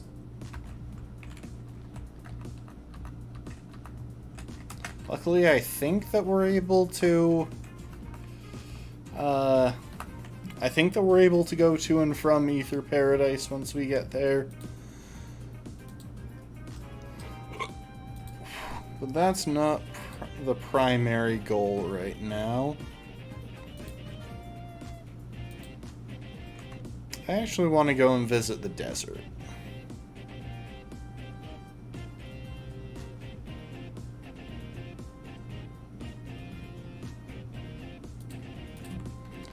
And that means we're going to go and change out our team real quick. So I don't think there are any trainers in the desert.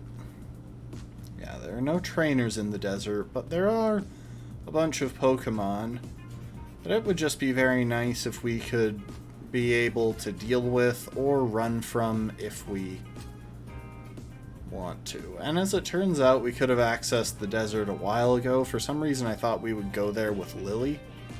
But, no, I guess we're getting into the thick of the story.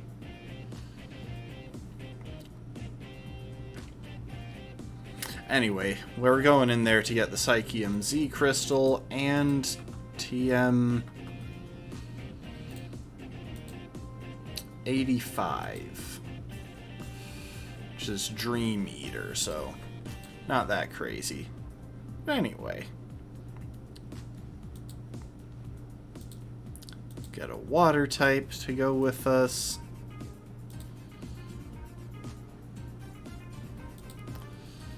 And we'll bring along our fastest grass type to lead out. We are so close to being able to fully evolve Electo as well. Like, we can just straight up evolve her once, and then as soon as we beat Nanu, we can finally get the stone to evolve her fully. Oh, she's been sidelined for so much of this playthrough.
Hang on.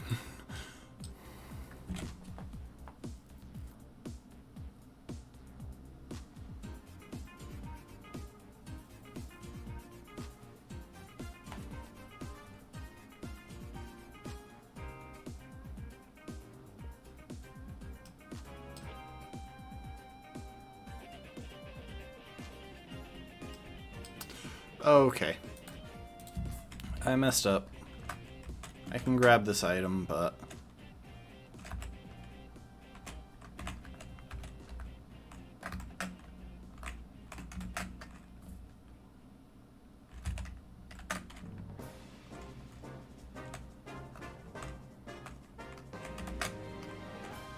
So each exit is marked by a number of rocks, and we have to go in the correct order. I believe it's, from what I just saw, or from what I just looked up, it's 2, 1, 4, 3. So...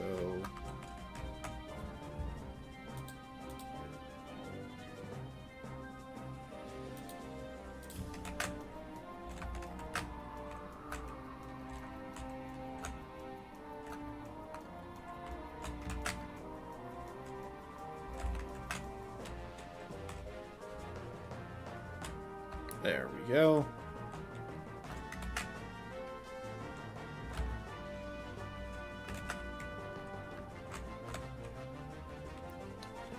So that apparently one was off to the right from that one.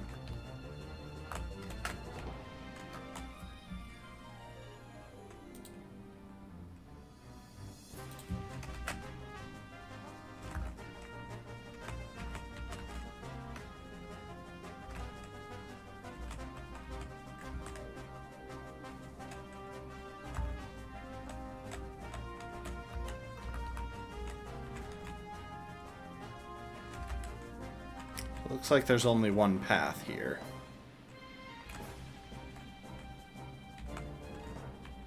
It's the first rock area.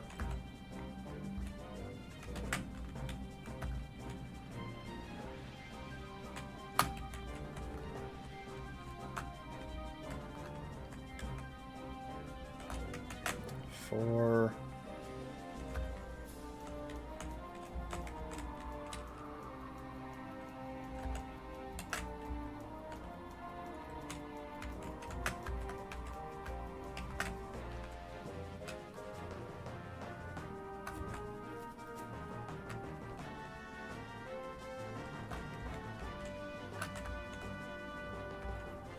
Oh, right. So it loops us back to where we were.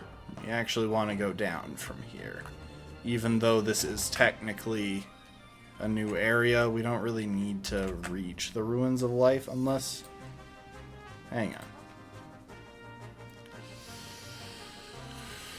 Or the Ruins of Abundance. Is there any reason for us to go there? It looks like all that's there is Tapu Bulu, so no. There's no reason for us to go there yet. But down from that one gets us a TM.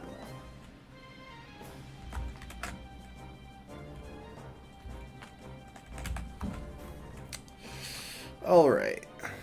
Got that taken care of. So we can go and do our grand trial. Before we do,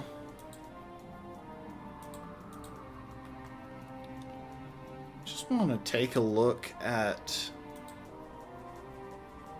what's coming up in Ether Paradise.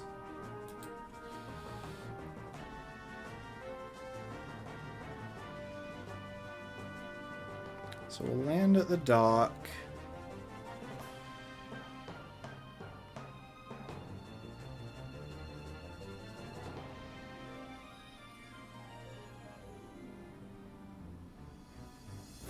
Looks like we're looking at Pokemon around level 40.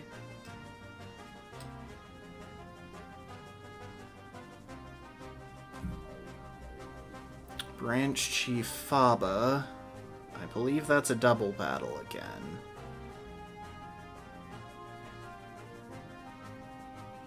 I'm guessing that Gladion fights as an ally.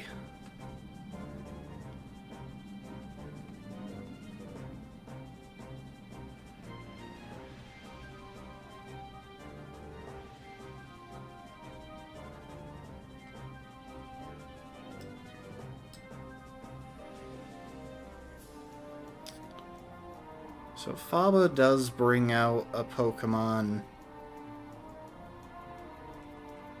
at level 43, it looks like.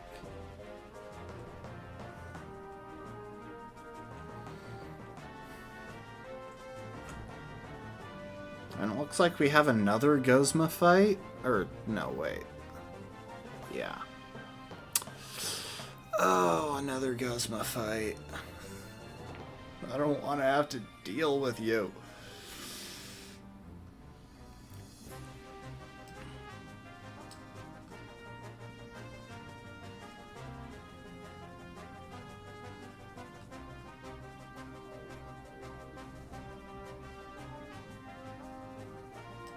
He's at level 45 too. It's going to be such a pain. Okay. And then Lucamine's team is at level 47.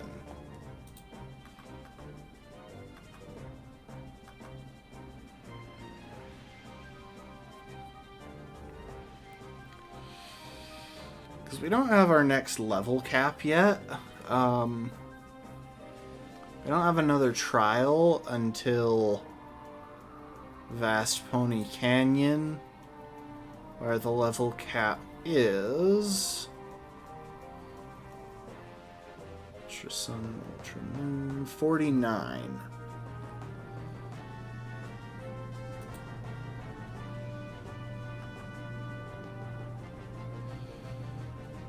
So yeah, our current level cap is 49, so we definitely have some wiggle room.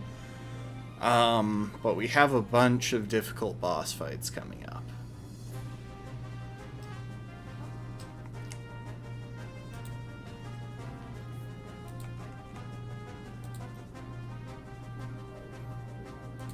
With that said, I'm almost certain that we'll be able to go to and from, so right now the only thing that we really need to think about is Nanu.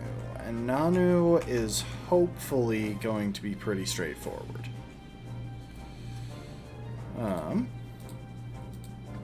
First things first, I think it would be a good idea to bring D back onto the team. Simply because he has a lot of utility in that slow, bulky Volt Switch. Now, as far as Nanu's actual Pokemon, he leads with a Sableye, so that means Cellin isn't the ideal Pokemon to lead into that matchup. We'll probably want to break out Alexander.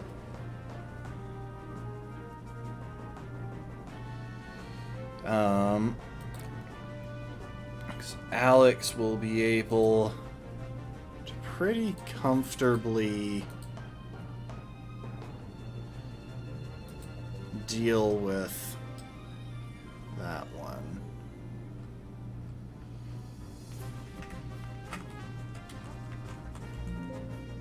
Wait, what the crap?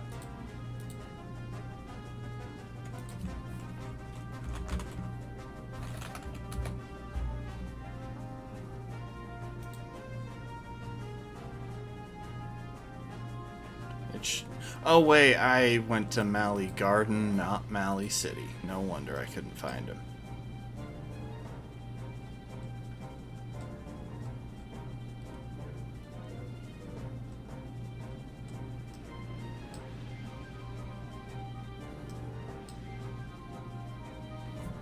Okay, so Nanu has a Sableye that knows Fake Out, Shadow Ball, and Power Gem. Nothing too dangerous because Sableye is pretty pitiful offensively. Even if he's probably somewhat invested.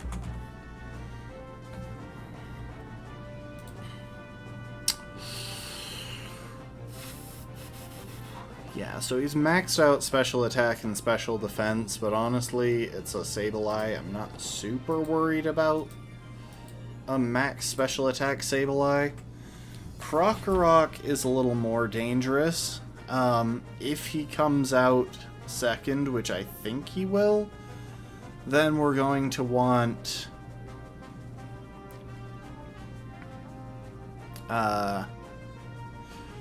and we're going to want something that can switch into Earthquake easily. Luckily, I don't think that should be any trouble for... I don't think that should be any trouble for Bach.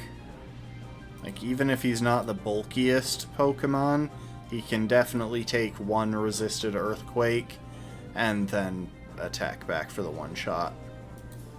If that doesn't work, we can bring Muriel as backup.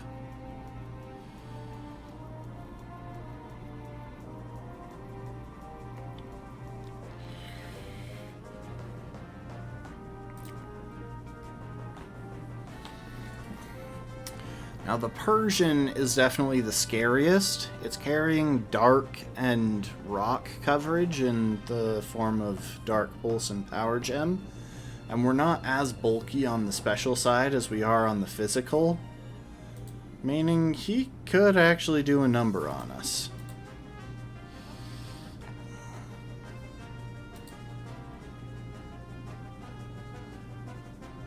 Especially with maximum investment. Like, he's fully offensive. Oh, and our level cap is 44 right now. He's also very fast. The positive is that he's actually got even less special attack than the Sableye.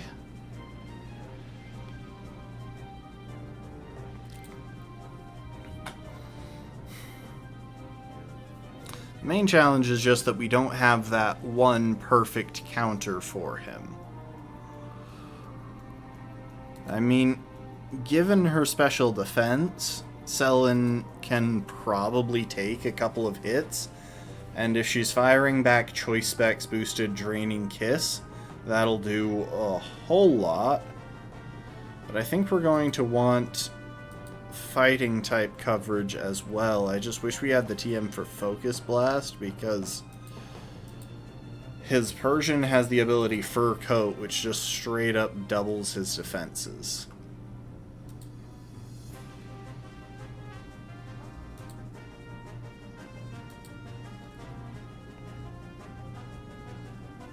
Yeah, it halves the damage taken from physical moves. Which means that super effective physical moves will only be doing as much as neutral special moves would.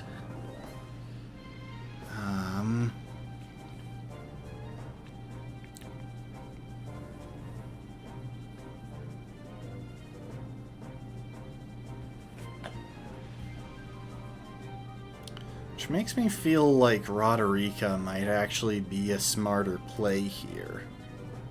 She can come in and status him, or at least hit him with a Leech Seed, and that'll gradually wear him down, which is, in general, what we want to accomplish here. Because the only super effective special move we have is Draining Kiss on Selin, and that just doesn't have the oomph to deal with him from full health, which makes it risky.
think these 6 make sense. It's weird that it's half grass type, but I can work with that.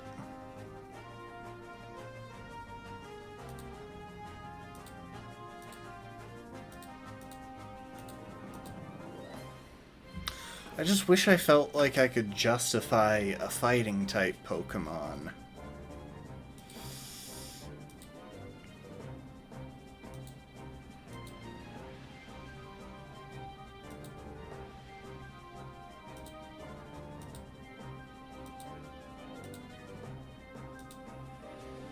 You know what? I will keep you around. At the very least, you can go kinda nuts with Fightium Z. We don't really have a Z move user right now.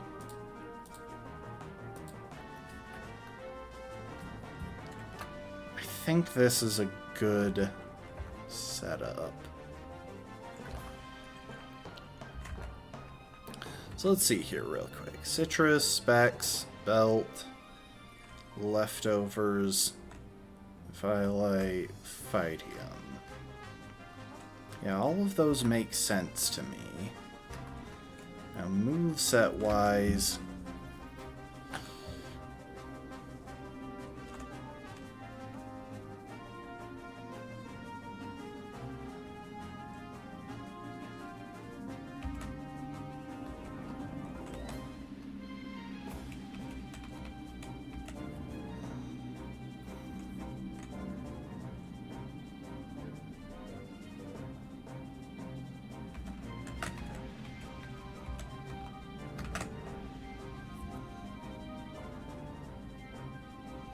we want to slip Protect onto a few of our Pokemon.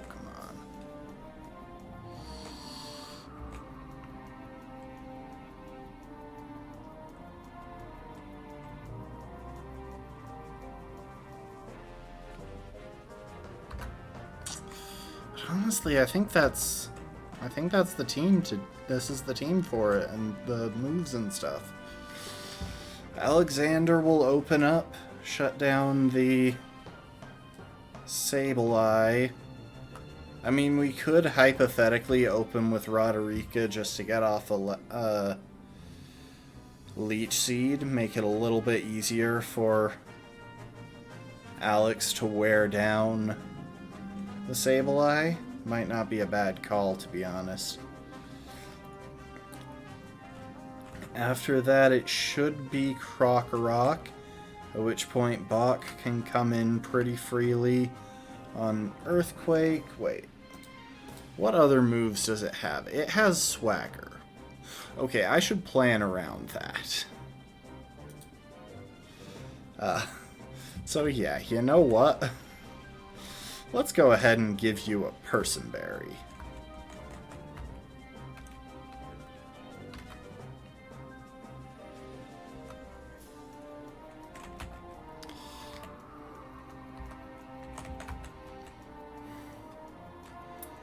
So yeah, Bach can come in on the Krokorok. Potentially eat a Swagger, and if that's the case, then he can throw out a Leaf Blade. If that's not the case, he can throw out a Giga Drain. Regardless, he should be completely free to deal with that thing. D is there for a slow Volt Switch to bring something else in safely against Persian. Shouldn't have any trouble filling that role. Roderica can fire off Leech Seed into Persian. Help keep everyone healthy. Selen and Radagon are there for us to break through Persian. Selen has Specs Draining Kiss, Radagon has Fighting Z move. Yep, that's the strat.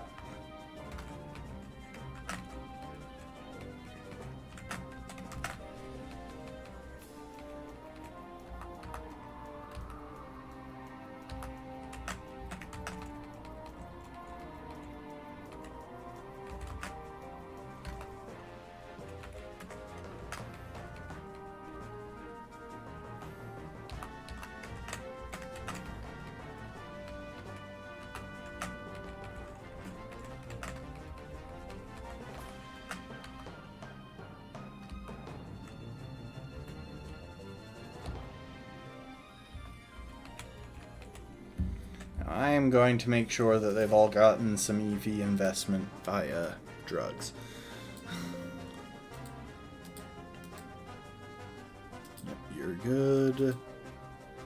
You're good. Probably wouldn't be a bad idea to give Selen some special defense investment.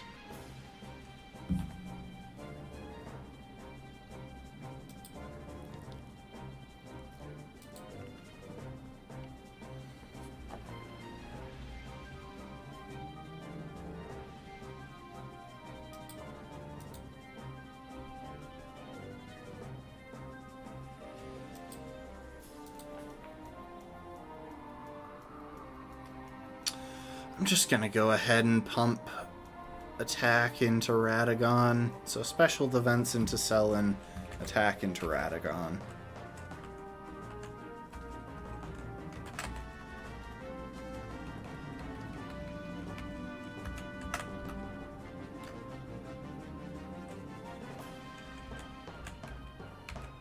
For the moment, we're kind of forced to have Radagon be a physical attacker, even though his nature favors a special attacker.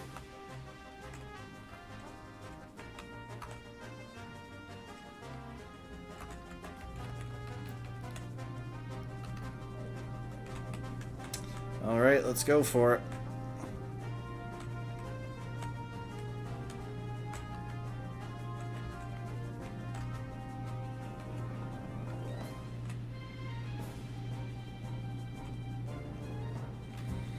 Hi, Gladion.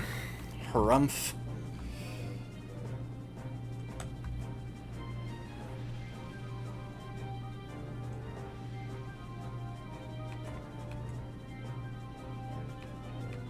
Hi, Nanu.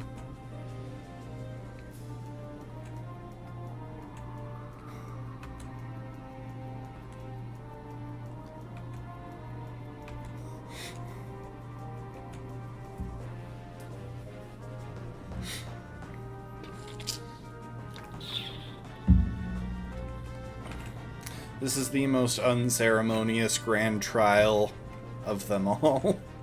Like, by a good margin. He just shows up and says, hey, you're in the island trial, it's time to battle me. Anyway, he's gonna go for Fake Out turn 1.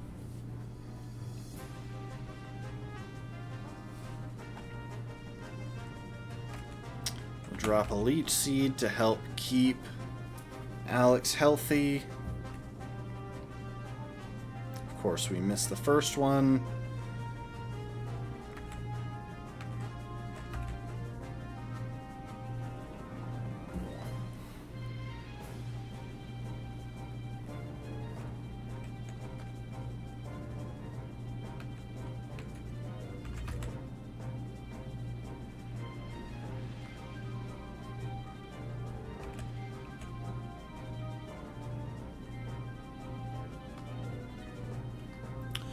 Protect to maximize our recovery, and then we'll switch into Alex. Oh, I did not mean to do that.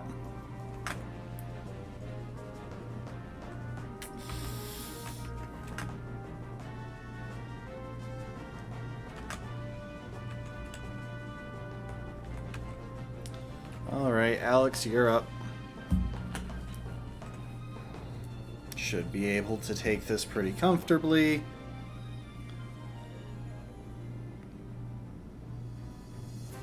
No special defense drop. Oh, I love how Alex's tail lit up there. Obviously, we protect again for a little more Leech Seed recovery.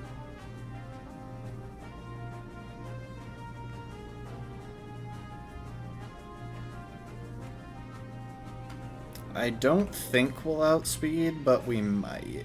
Sableye pretty slow. Oh, hey, we did. Nice, that saves us a little bit of chip damage.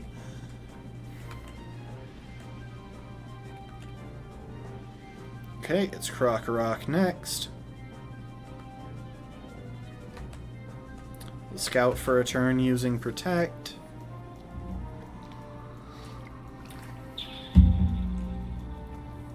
Okay, we're coming in on an earthquake. This one's yours, Bach.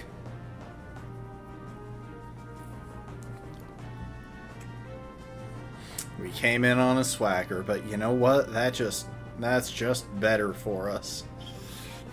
Because I came prepared. I'm so glad I didn't forget to give him that. Anyway.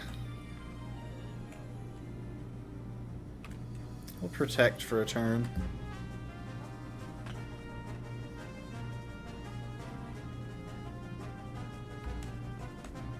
Now Leaf Blade.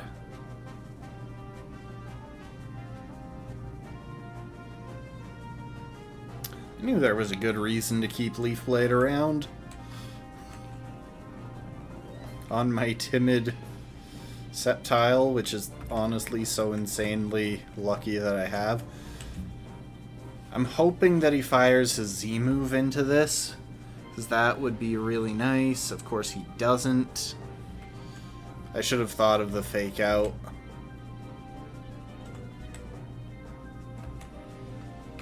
Okay, we'll pivot through Alex. Alex can definitely take even the Z move. Yep. I saw that coming. This thing isn't that strong, and Alex is pretty durable. Also, genuinely a really cool Z-move animation.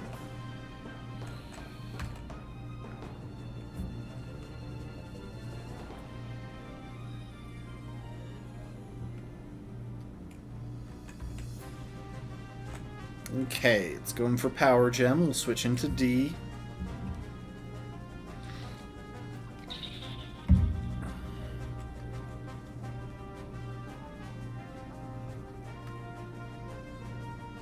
Now we use a nice... Well, first we protect to waste a move. Then we use a nice slow Volt Switch to bring something else in safely.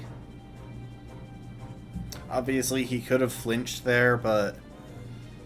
the bringing something in safely with Volt Switch isn't necessarily an absolute requirement. I think at this point we can have Selin... Oh, hey, we copied Furco, if only that was useful. If this thing was physical, that would be so nice.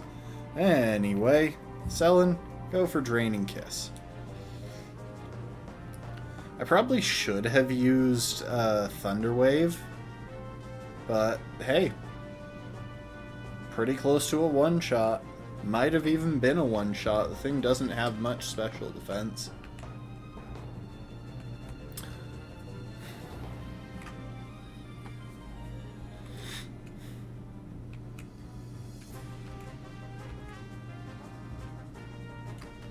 Okay, we've got our team.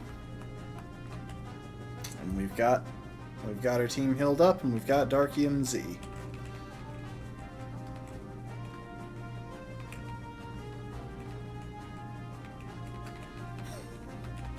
It was the most unceremonious grand trial.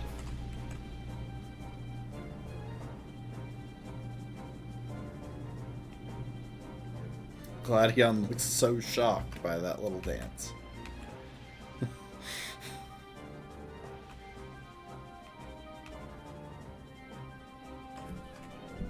If you're really trying to get stronger, what are you depending on Team Skull for?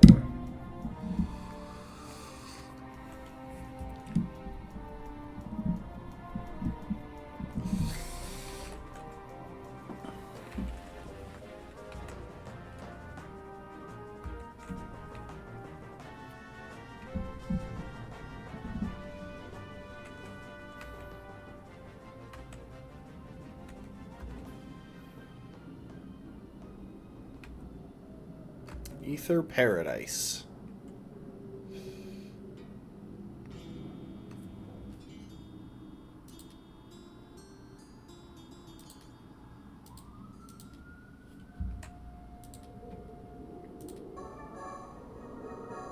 Alright, we're switching off the intense music. I just wanted to keep it on through that string of boss fights. We'll go back to some nice Crystal Palace.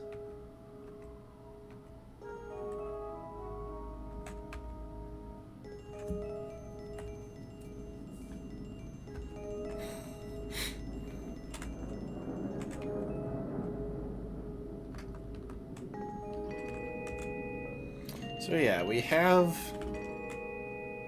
the ability to leave whenever we feel like.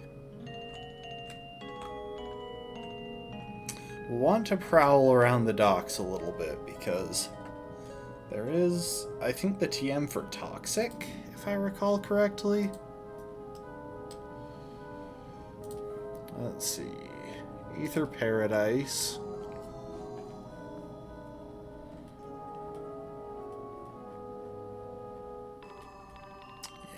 But there are a bunch of opponents here.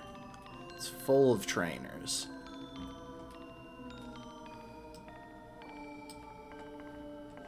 I'm going to think farther along here, so we're definitely going to have one more Guzma fight. And in that fight, he'll have a Vikavolt this time around. Golisopod we should be able to deal with the same way we have been. Vikavolt we should be able to handle probably with Steelix, I want to say. Steelix shuts down both its stabs at the very least, although I don't really like the idea of taking even resisted Bug Buzz or Neutral Energy Ball. We'll have to think about that as we get a little bit farther in. The point of it is that we need to make sure we have the team to outspeed, or we have the Pokemon we need to bring down Guzma. We have to keep those Pokemon safe. So I am going to go back to Mali.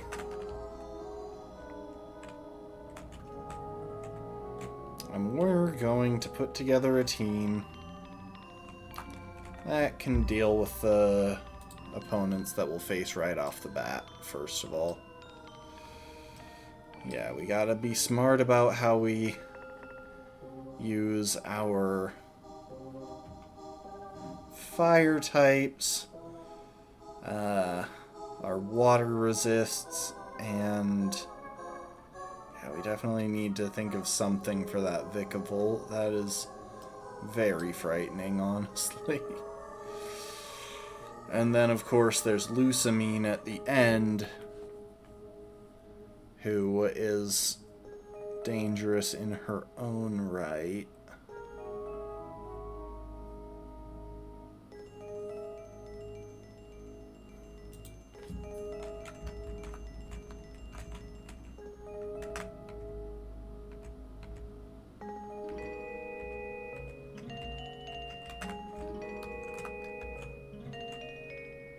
Oh, that's right. There's one other thing that we can do. We can go and get a Dusk Stone, so we'll be able to evolve Electo.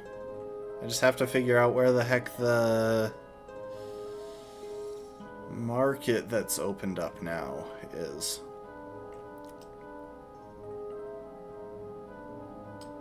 Lusamine's got a generally balanced team. We're going to wind up countering her Pokemon individually, but none of them by themselves are especially difficult to deal with.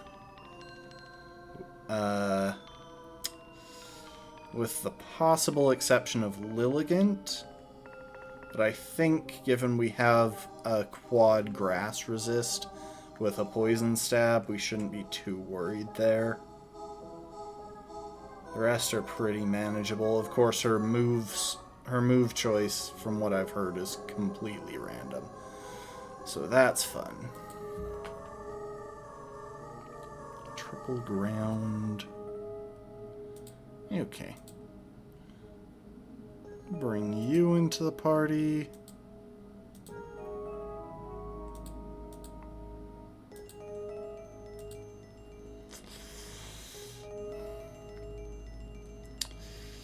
Normal flying grass.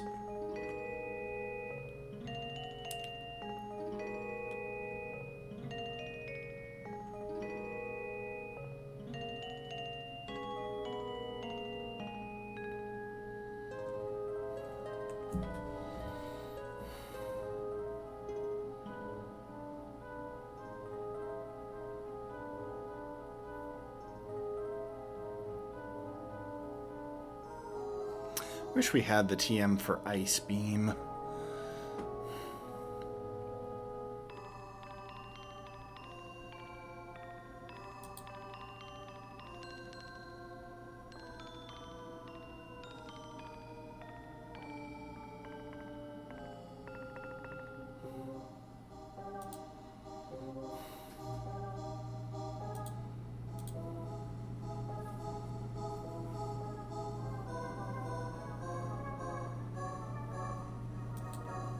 I mean, I guess we do have a strong Ice-type Pokemon, but I don't want to risk Borealis when he will eventually be an incredibly powerful Pokemon once we finally get access to the move relearner and can have him evolve.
Okay.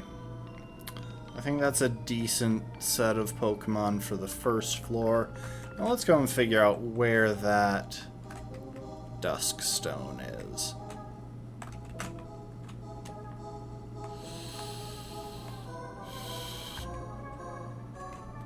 Not there.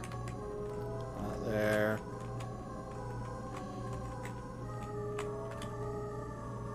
Not there. It's a restaurant. That's the gym.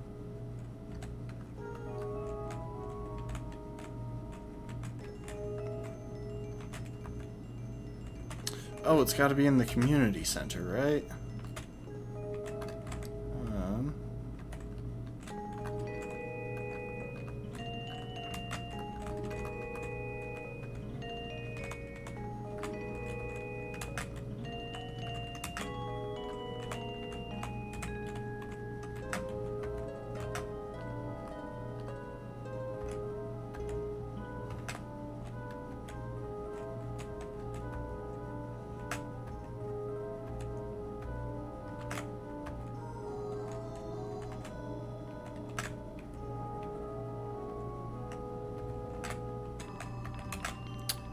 Gonna get a few nice little items here.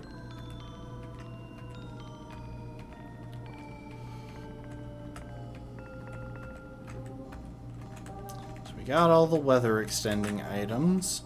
Oh, it's this kid.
Okay, well, anyway, we got the Dusk Stone. And you're just going to have to trust me that we couldn't have done that earlier. Okay, how high level do we need Litwick to be before it evolves for the first time? 41. Let's take a second and do some evolutioning.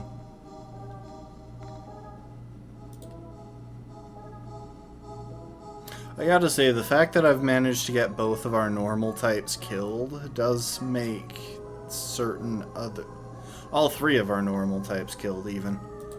Does make certain other matches more difficult than they would otherwise be. Okay, so while I'm thinking about it...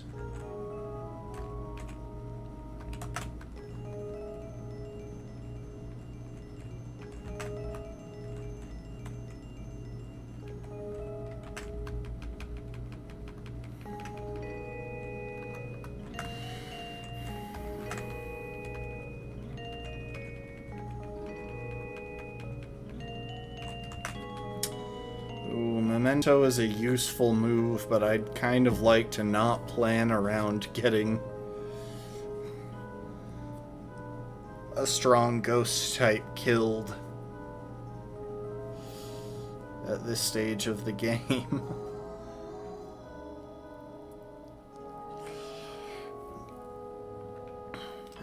Real quick. Do you still learn moves after... Ooh. You don't, which means I would be stuck with purely TM moves. Do I?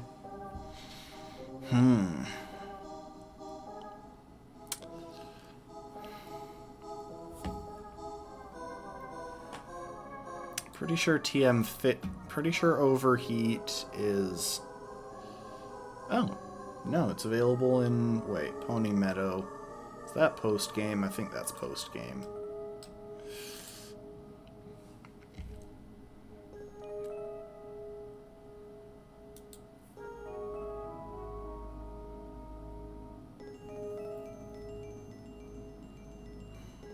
Yeah, I'm pretty sure that's post-game. Oh, yeah, it is. So yeah, that would mean missing out on Overheat, but that's about it.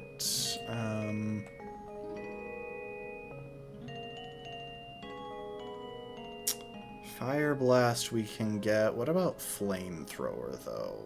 Obviously, we don't get that by level up either. That's in Vast Pony Canyon, so we would get access to that. So yeah, the only thing we'd really be missing out on is Overheat, because it can learn Pain Split from the Move Reminder. We've got the TM for Shadow Ball, and I don't think I'm going to want Electo to learn Curse. So the only thing to worry about here is whether I want to keep Memento around. I just feel like odds are I'm going to have better things to do.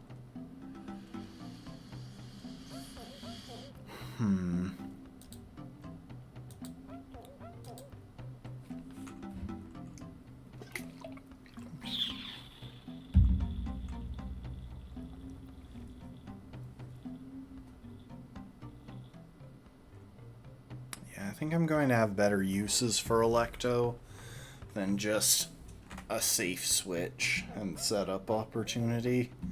Thank you for the stand, B.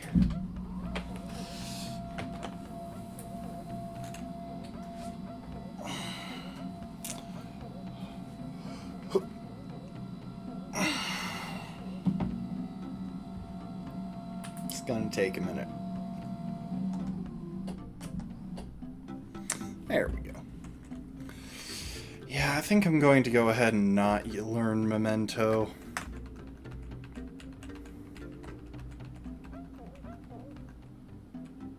Or Inferno. And there goes the evolution.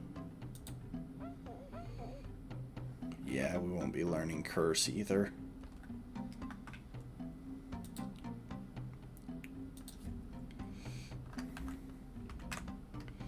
So, Inferno is a pretty garbage move because it's stuck with 50% accuracy, which means it's a complete coin flip whether it hits.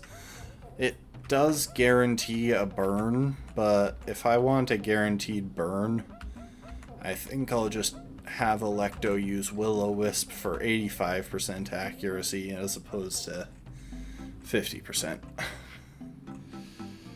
And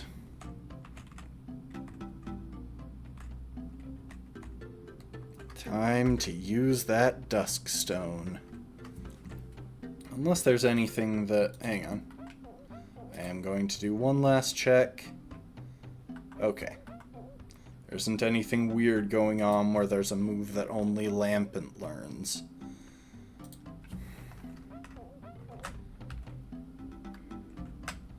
Now. Finally. Litwick is Electo is usable again.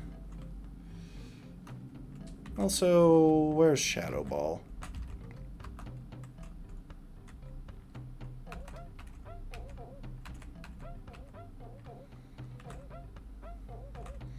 We'll go ahead and drop Nightshade.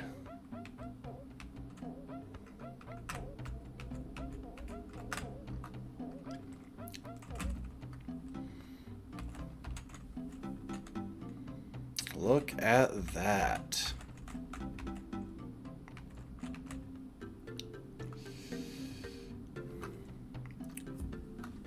Minus speed is still pretty unideal, because I would really like it if Electo was fast, but we can roll with it.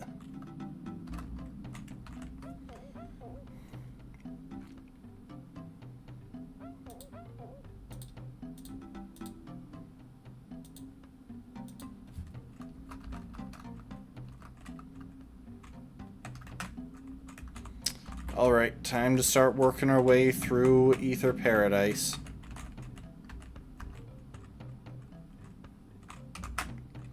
So, first one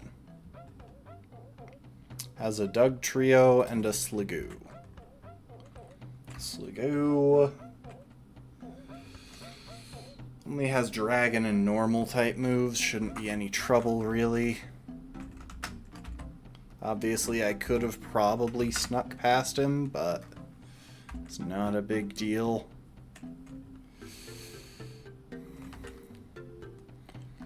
We're just gonna go for Inferno Overdrive. We can take a Sucker Punch.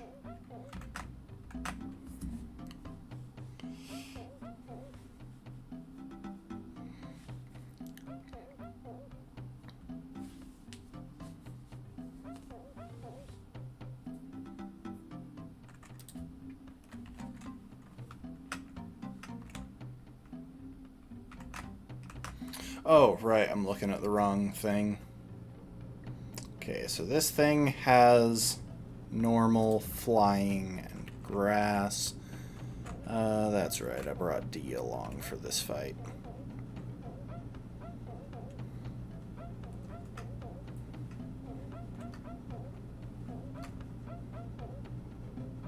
It's not ideal, but we're pretty chonky from a defensive perspective.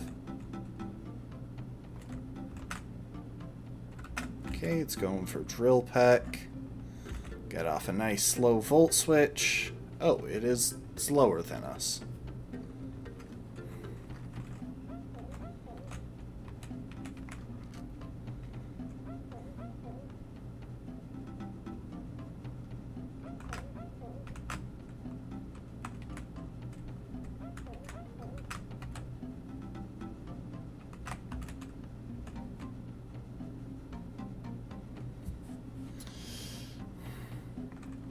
I mean, as long as it insists on going for Screech, we can just kind of swap back and forth and chip it down with Volt Switch. I'd rather keep both of these Pokemon safe than risk either of them to a -2 defense crit from, say, a 5-hit move, a 5-hit Bullet Seed. Of course, he shouldn't go for Bullet Seed because the AI is dumb and thinks that Bullet Seed has 25 damage. But, you know, no reason not to be careful.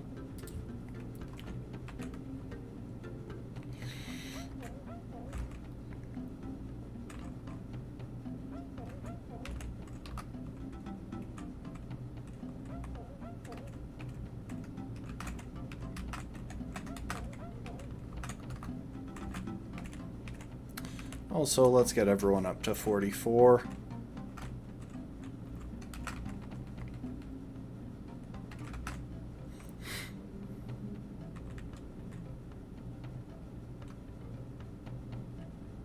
See, I'm kind of tempted with Dig just because it synergizes so well with Leftovers. Yeah, why not?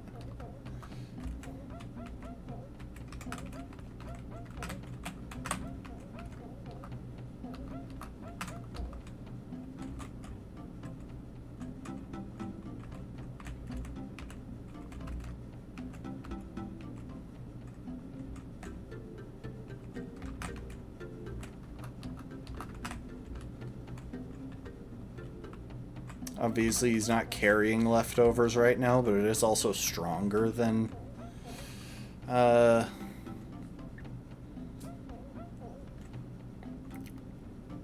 whatchamacallit. It's stronger than Bulldoze, and it doesn't clash with Gyro Ball.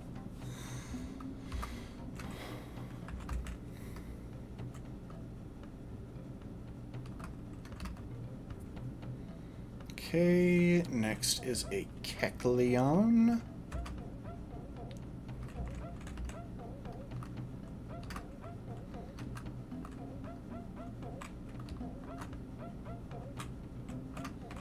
We are just going to clear through the trainers rather than avoiding them in most cases, simply because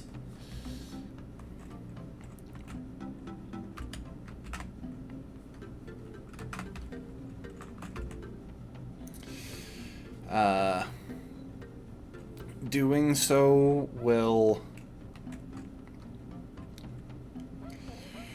whatchamacallit.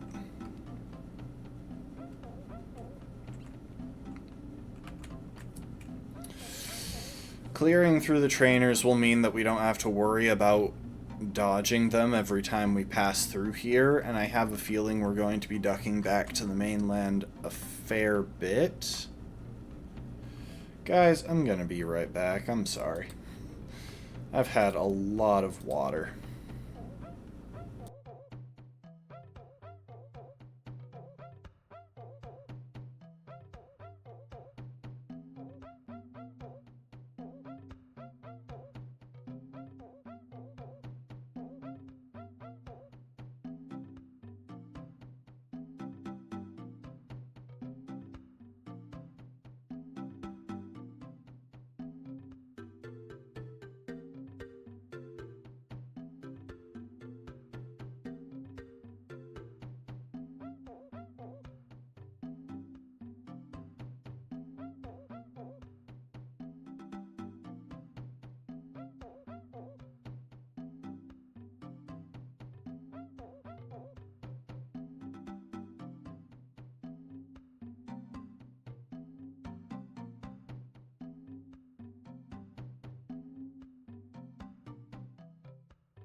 Alright, we're back. So this thing is now a ground type, or an electric type, which means it's probably a good call to go for dig.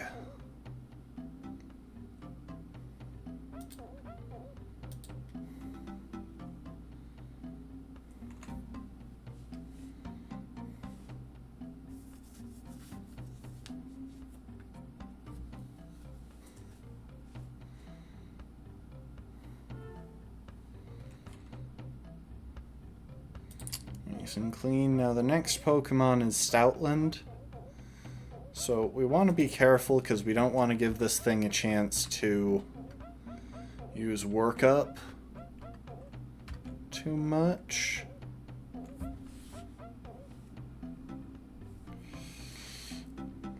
Luckily, oh, I am not as much faster than it as I thought I was. So we're going to keep this nice and simple. Go into Shabriri, who should hopefully outspeed. Oh, we got roared out of there.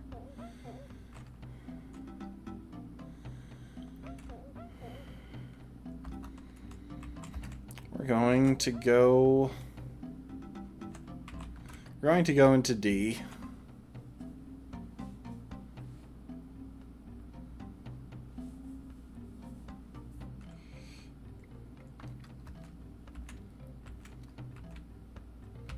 Give it a nice slow volt switch.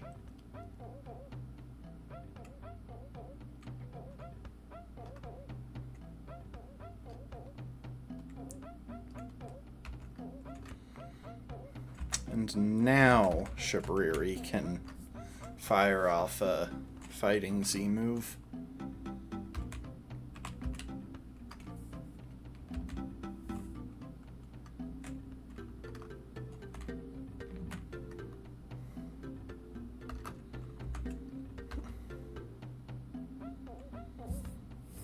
And that should easily be enough to finish it off.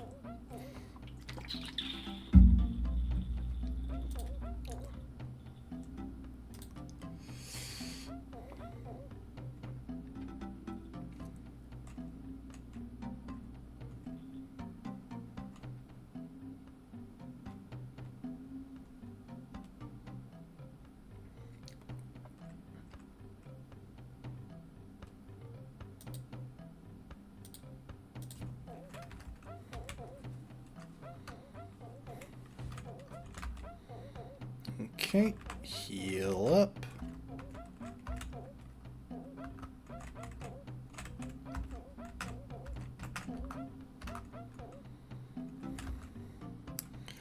Swap the correct Pokemon into the lead for the next fight.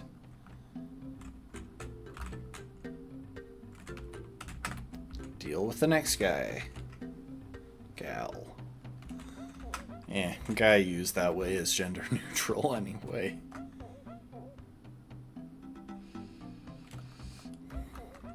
Yeah, Choice Spec Psychic was probably a little bit of overkill for an Arbok.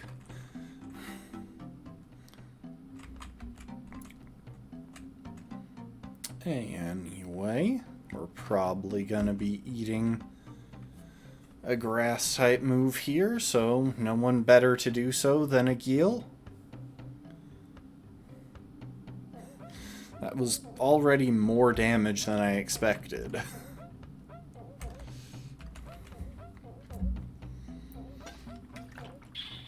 Given, you know, quad resistance and all.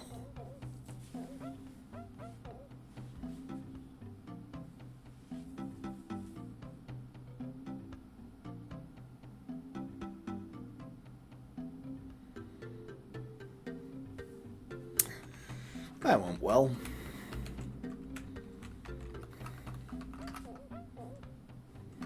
Oh, so apparently there's prize money for whoever takes us down.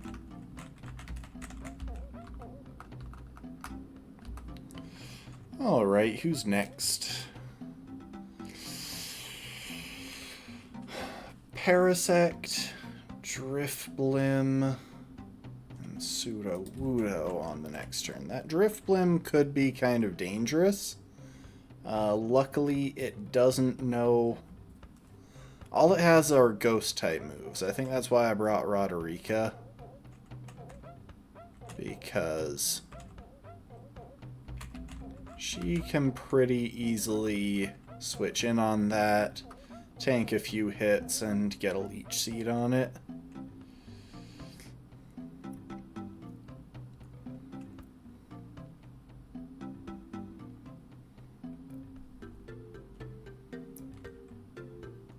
She'll probably be pretty important for the Sudowoodo as well, since it knows counter, and that could be very dangerous.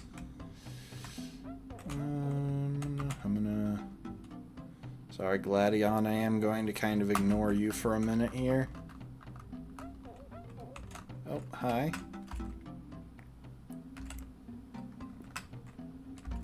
And we might get put to sleep if this guy has Effect Spore. Or poisoned, or paralyzed. You never can tell.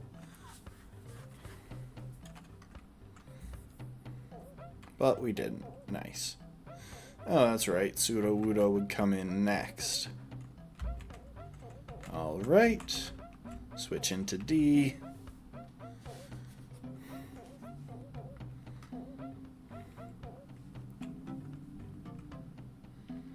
Take that nice and easy. Get off a slow Volt Switch.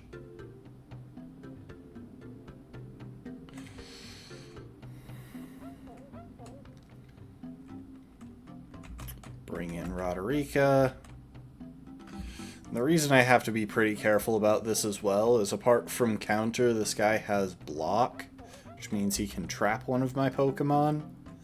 So I really have to play smart around the Sudowoodo. It is deceptively dangerous.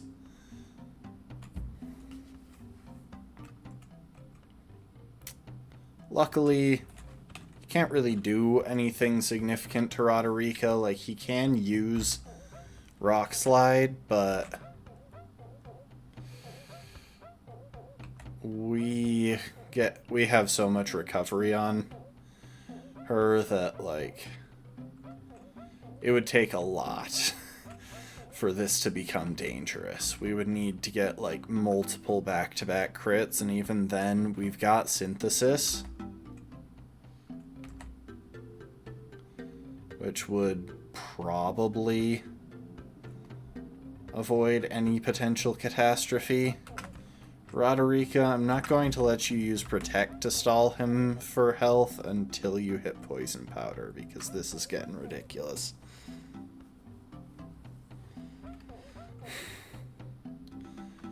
You're getting bad habits, Roderica. You're missing a lot. It's nice that out of the Pokemon we've got access to, I am getting the chance to focus pretty heavily on the ones that I like. Because, like,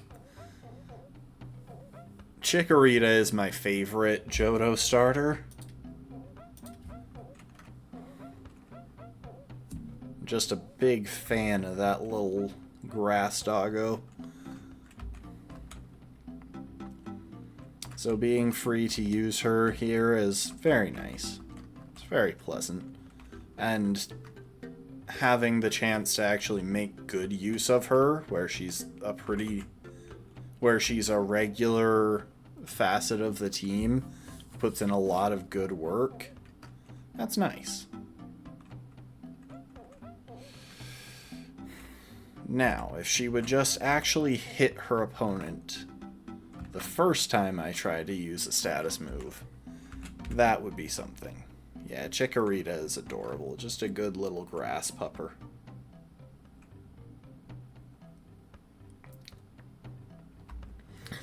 Luckily, we are going to be able to replace Poison Powder with Toxic soon, because that's what we're actually working toward right now. The Toxic TM is on this floor. We just have to get past the people guarding it.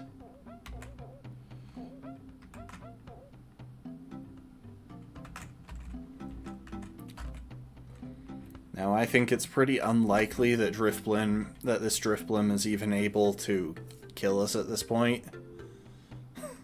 Just because of how much health we're going to be getting back from Leech Seed. Because this thing, Drifblim has a massive HP stat.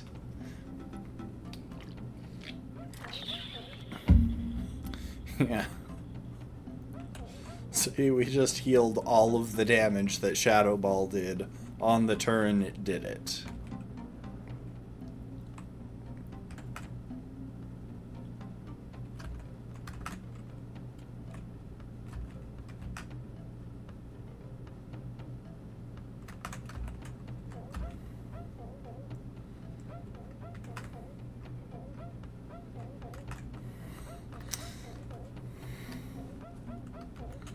Usually I try to not use speed up during battles here, just because it's an easy way to mess things up, but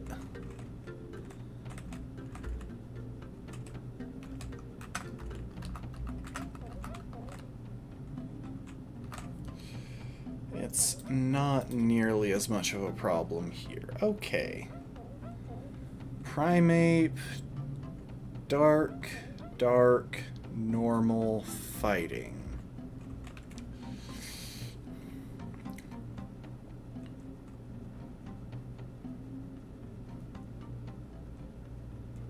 One's actually kind of tricky. Gotta be honest, I think I'd like to swap for something else.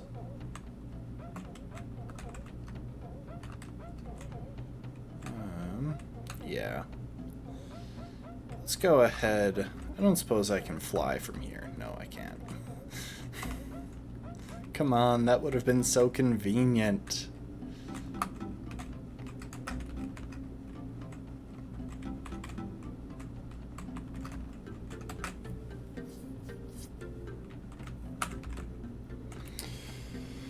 All right. Who matches up well into that Infernape? I mean, technically Melania kind of does, because its Dark-type moves aren't that good.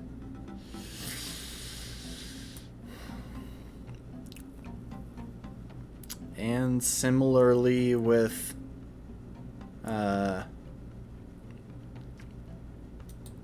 Electo, for the same reason.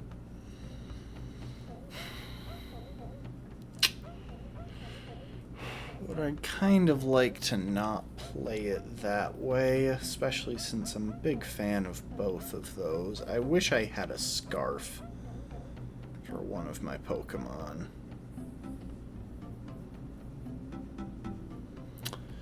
Yeah, I think the smart move is to go with Alexander.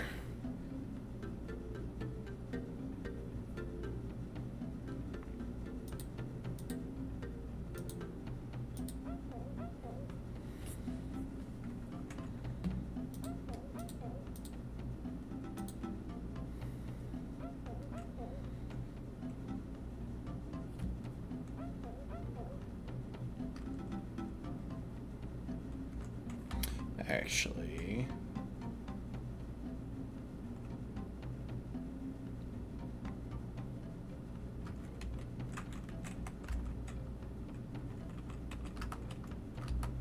let's go ahead and teach Alexander Reflect in place of Protect. Oh, you can't. Never mind.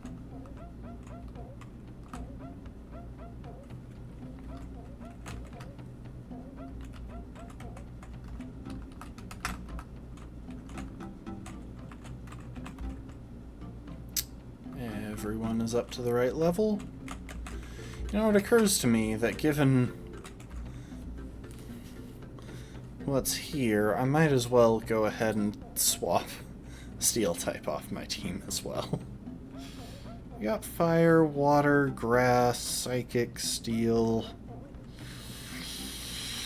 Oh, what would be useful? Also got Fairy, Ghost, and ground.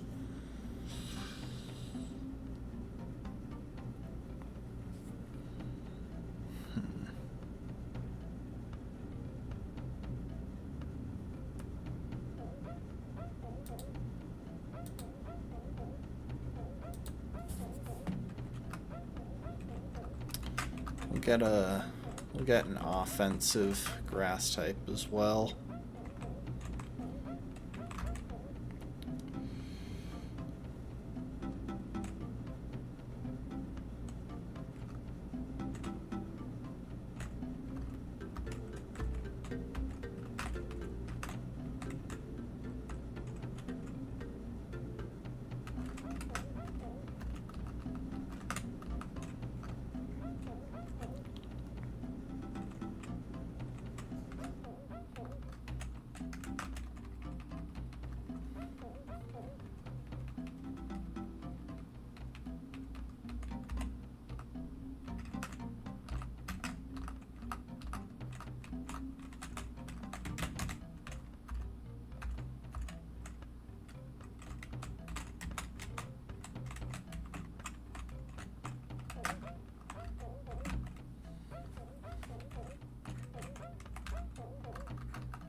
What was I bumping into there?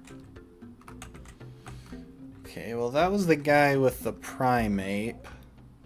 We'll probably have to fight him on the way back anyway, but luckily this Arcanine can actually hit me now that I think about it. Alright, you know what?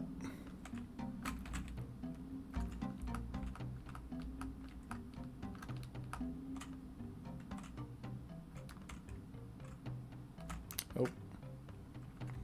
I just realized the Arcanine has Odor Sleuth to let it hit Electo, but I can always just switch out to clear that. Thank you for the Hydrate, Lastborn.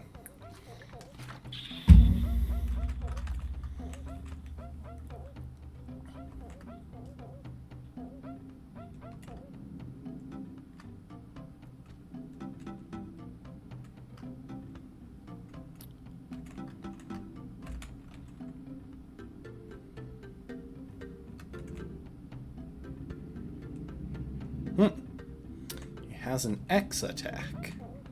That's an interesting choice. You will never get to use an attack with it. He's going for Odor Sleuth, but it's a 2-hit with Shadow Ball. Because Electo hits like a frickin' truck.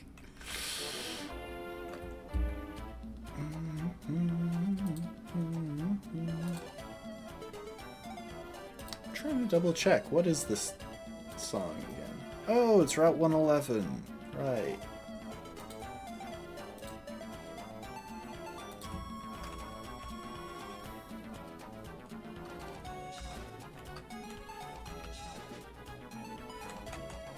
Bring in Alexander.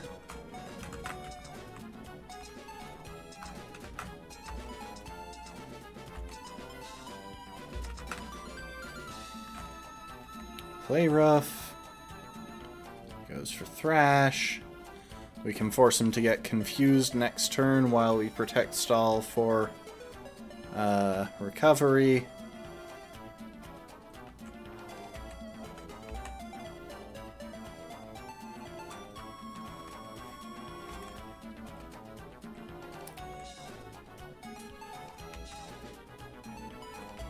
And then we'll finish it off with Aqua Jet, because why not? Wait, how did it outpace me? Oh, I used Aqua Tail, not Aqua Jet. I'm just dumb. That's how it outpaced me. Okay, hang on. I'm going to take a simple measure to make sure that doesn't happen again.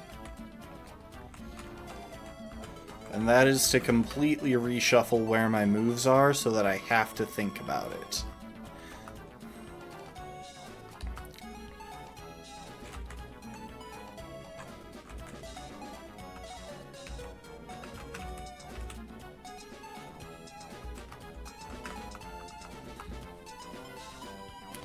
Okay, that's everyone on this floor. What are we looking at for the next?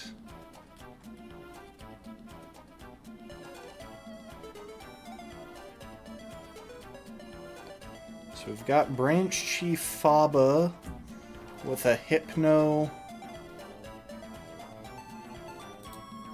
Hypno has insomnia, right? Yeah.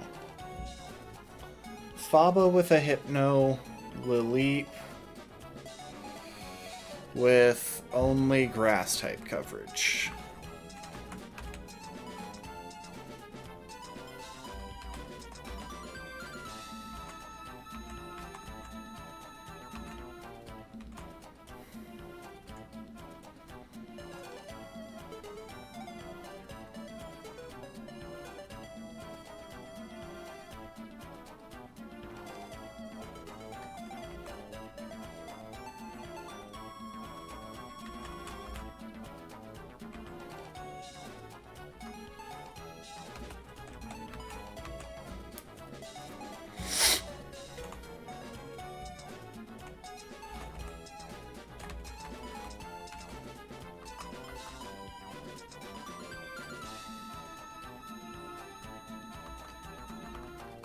Yeah, this will work. I think it might be a double battle, which is why I arranged my second Pokemon as well, but now that I'm scrolling a bit, I think it might not.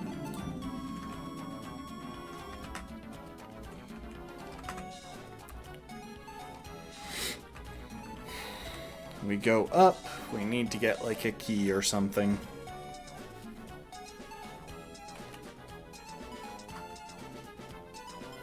He is the only branch chief in the world, which means that there's only one branch.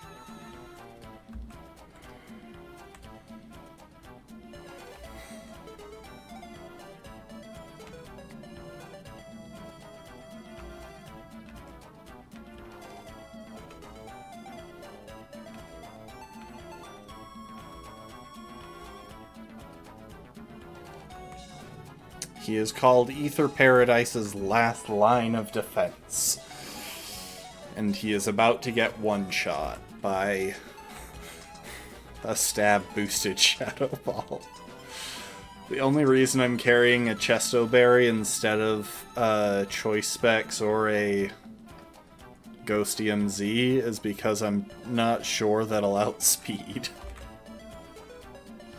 I did, okay. Well, there's that question. Asked and answered.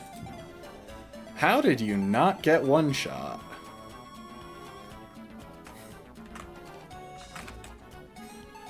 Dang. I honestly expected him to die in a single hit. What do you know? He was slightly more durable than that.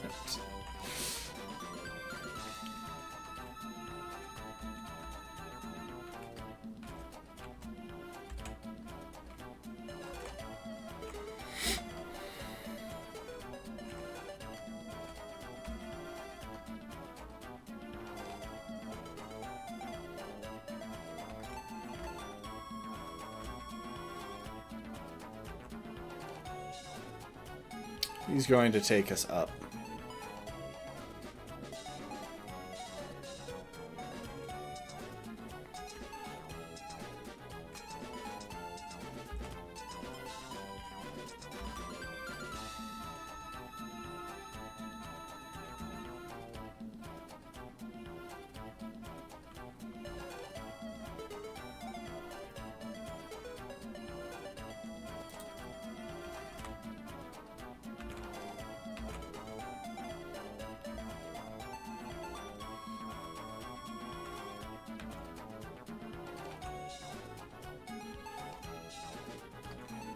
Why do you get the first one? And why do you know all of this?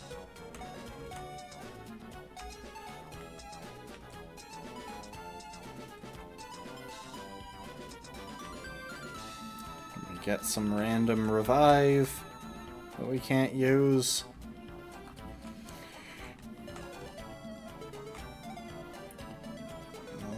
Alright. Huh. I'm pretty sure that we're going to have to go back up at some point.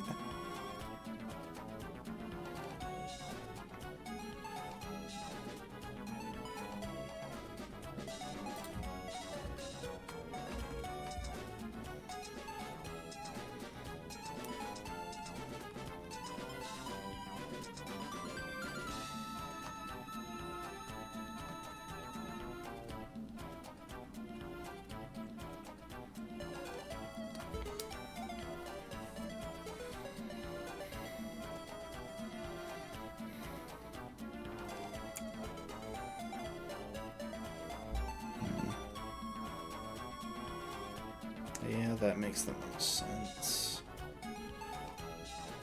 Sorry, I'm just planning ahead for our next matchup against Faba, because we will have another. We're going to wind up having to go back up to that level. Anyway, lab area.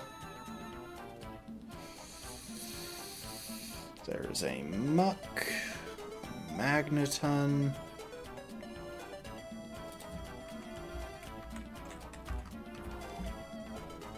Porygon 2. Yeah, nothing that's going to cause us too much trouble.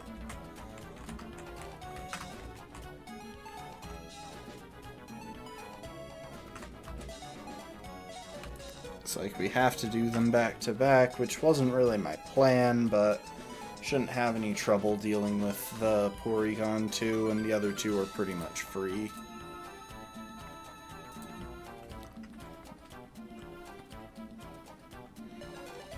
Looks like they'll all be throwing around... Oh wait, I'm looking at Sun and Moon.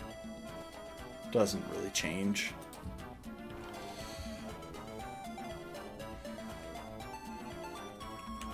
Oh, we got a crit. Nice, thank you.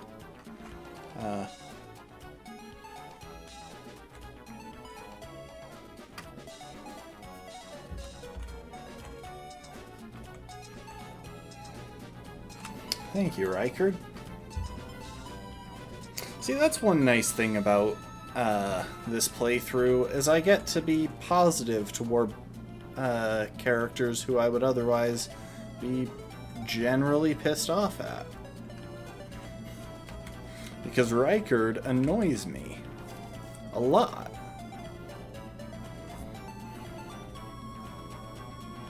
If any luck, we'll underspeed this thing and it won't be able to hit us. Nice. It had sturdy, no surprise there. We'll just wrap it up with a gyro ball. It does hit pretty dang hard, I'll give it that. But yeah. Rykard is an annoying boss in Elden Ring unless you're allowed to use the Serpent Hunter, in which case he's actually pretty manageable.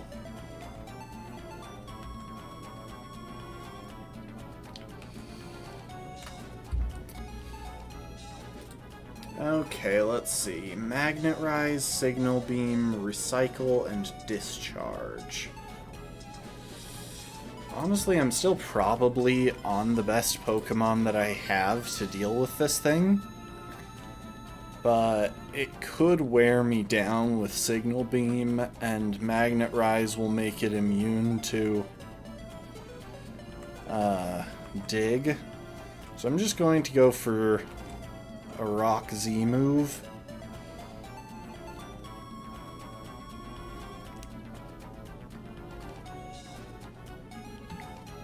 Signal Beam doesn't confuse, does it? It can. See, now that's a tad risky.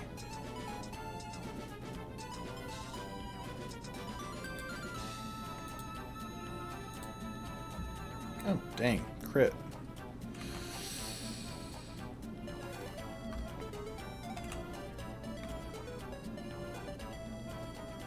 Okay, it went for Magnet Rise, and because he used an X speed, Gyro Ball should actually do decent damage. Now, if only I wasn't so incredibly weak from an offensive perspective. Okay. Resisted Signal Beam didn't do as much as I feared with the +1. I was a little worried there.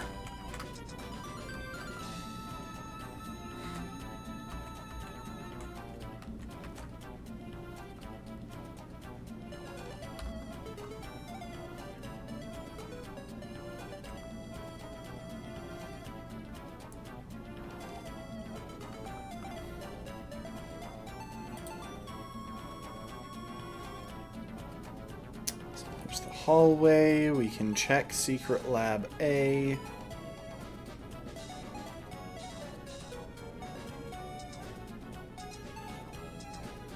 There's really nothing there.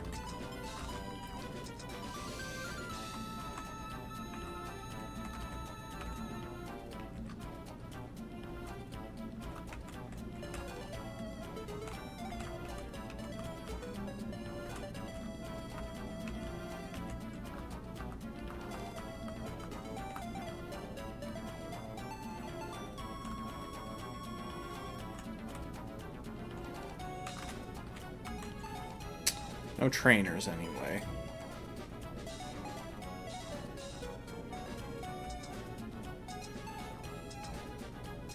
Wait, what?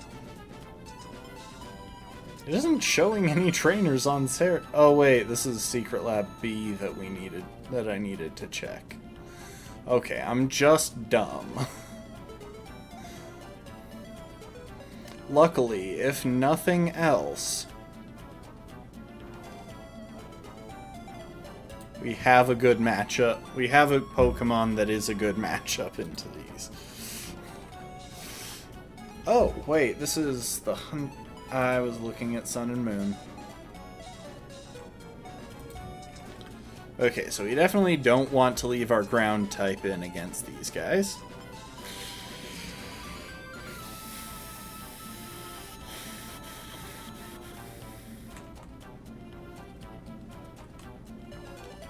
I think the smart move is to go into Roderica. Honestly, Hao should be able to pretty easily solo this for us. Unless he decides to go for Psychic into a water type instead of, oh, I don't know, Thunderbolt?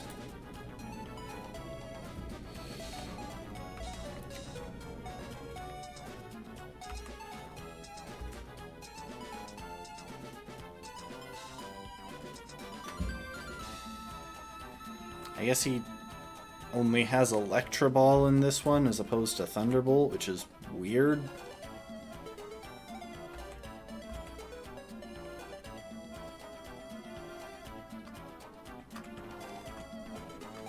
And it means that he might not do as much with it, since these guys are probably pretty fast, but come on.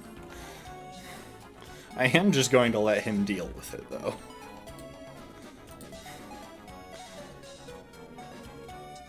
As long as he's here.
We're finding out that Cosmog might be an Ultra Beast.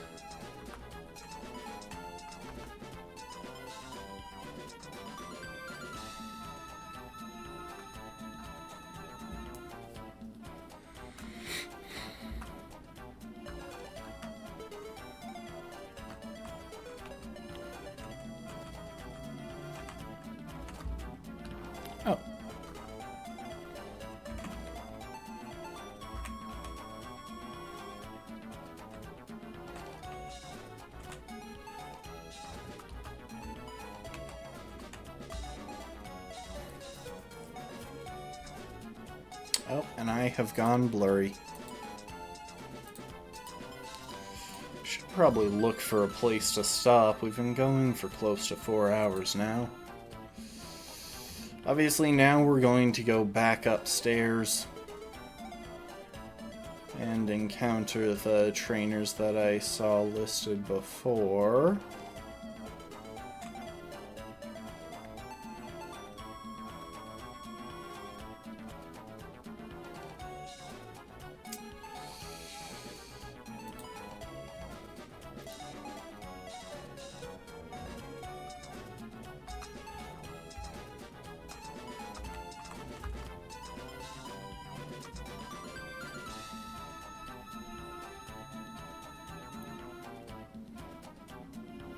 We'll probably want to redo our team slightly. I think we want Swampert for this next bit. There's a double battle coming up, I think, and it's going to be useful to have a Swampert there.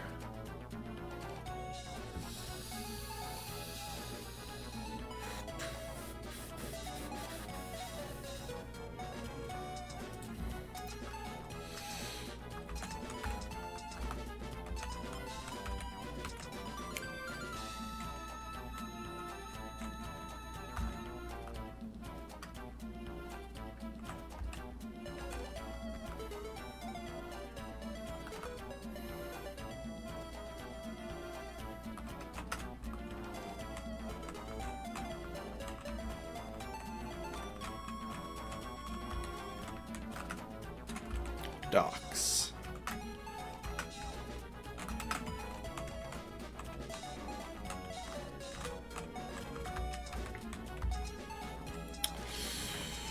Yeah. It might be best for us to call it here for the day. We've still got a few minor fights leading into boss fights coming up, and we'll want to... It would feel awkward to start the stream going right into the boss fights, and after the minor fights there's a pretty long string of them, so I think the smart thing to do here is just to go and is just to call it for the day and get into the boss fights next time.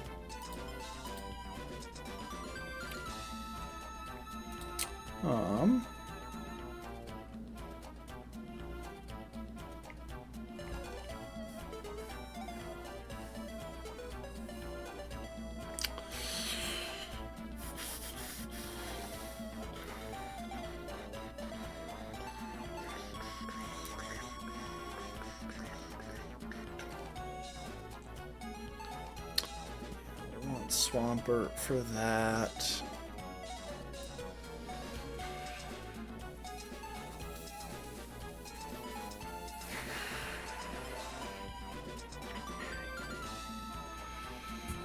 We might even want Trisha finally.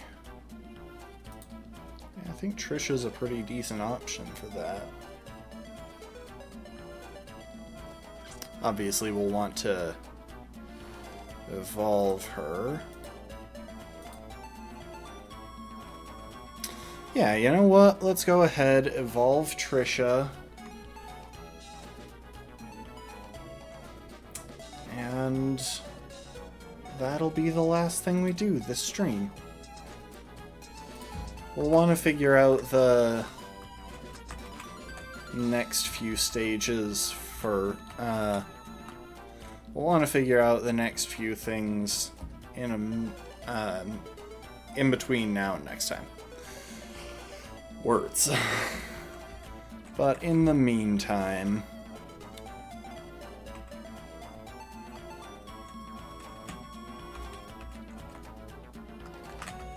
let's level up some folks.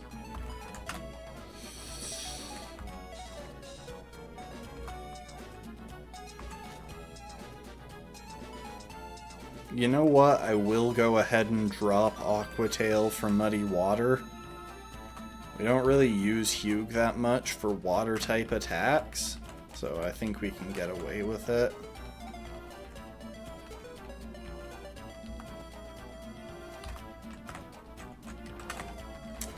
And Trisha, I mean, you can learn takedown, but there's really not much point. Guard split is honestly probably better. I will show Totoro momentarily. Ooh, Stone Edge. There we go.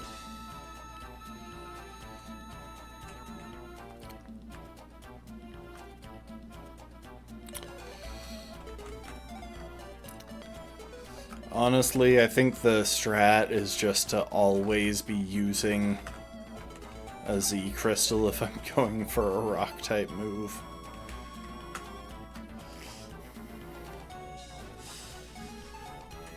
Show Totoro in just a moment. Hammer Arm isn't bad, but it's not all that good either.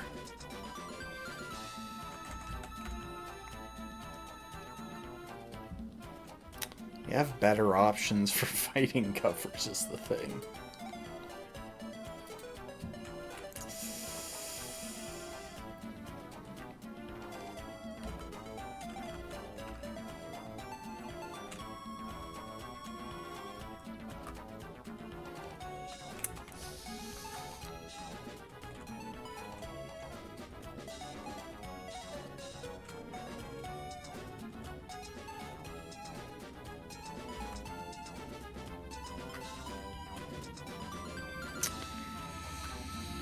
Yeah, fine. We'll drop Guard Split. It could have been useful, but honestly it probably would have been a bad idea to plan anything around it.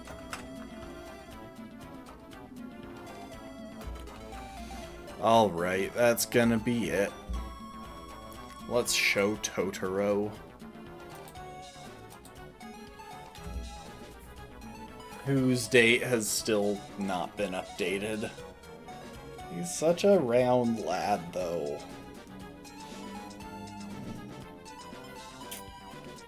Yes. He is a round lad. And thank you for the hydrate, Lastborn. Alright, people. Thanks for hanging out while you could. We'll be back next time. We'll have to do kind of a boss gauntlet. And after all of that, we'll finally try to,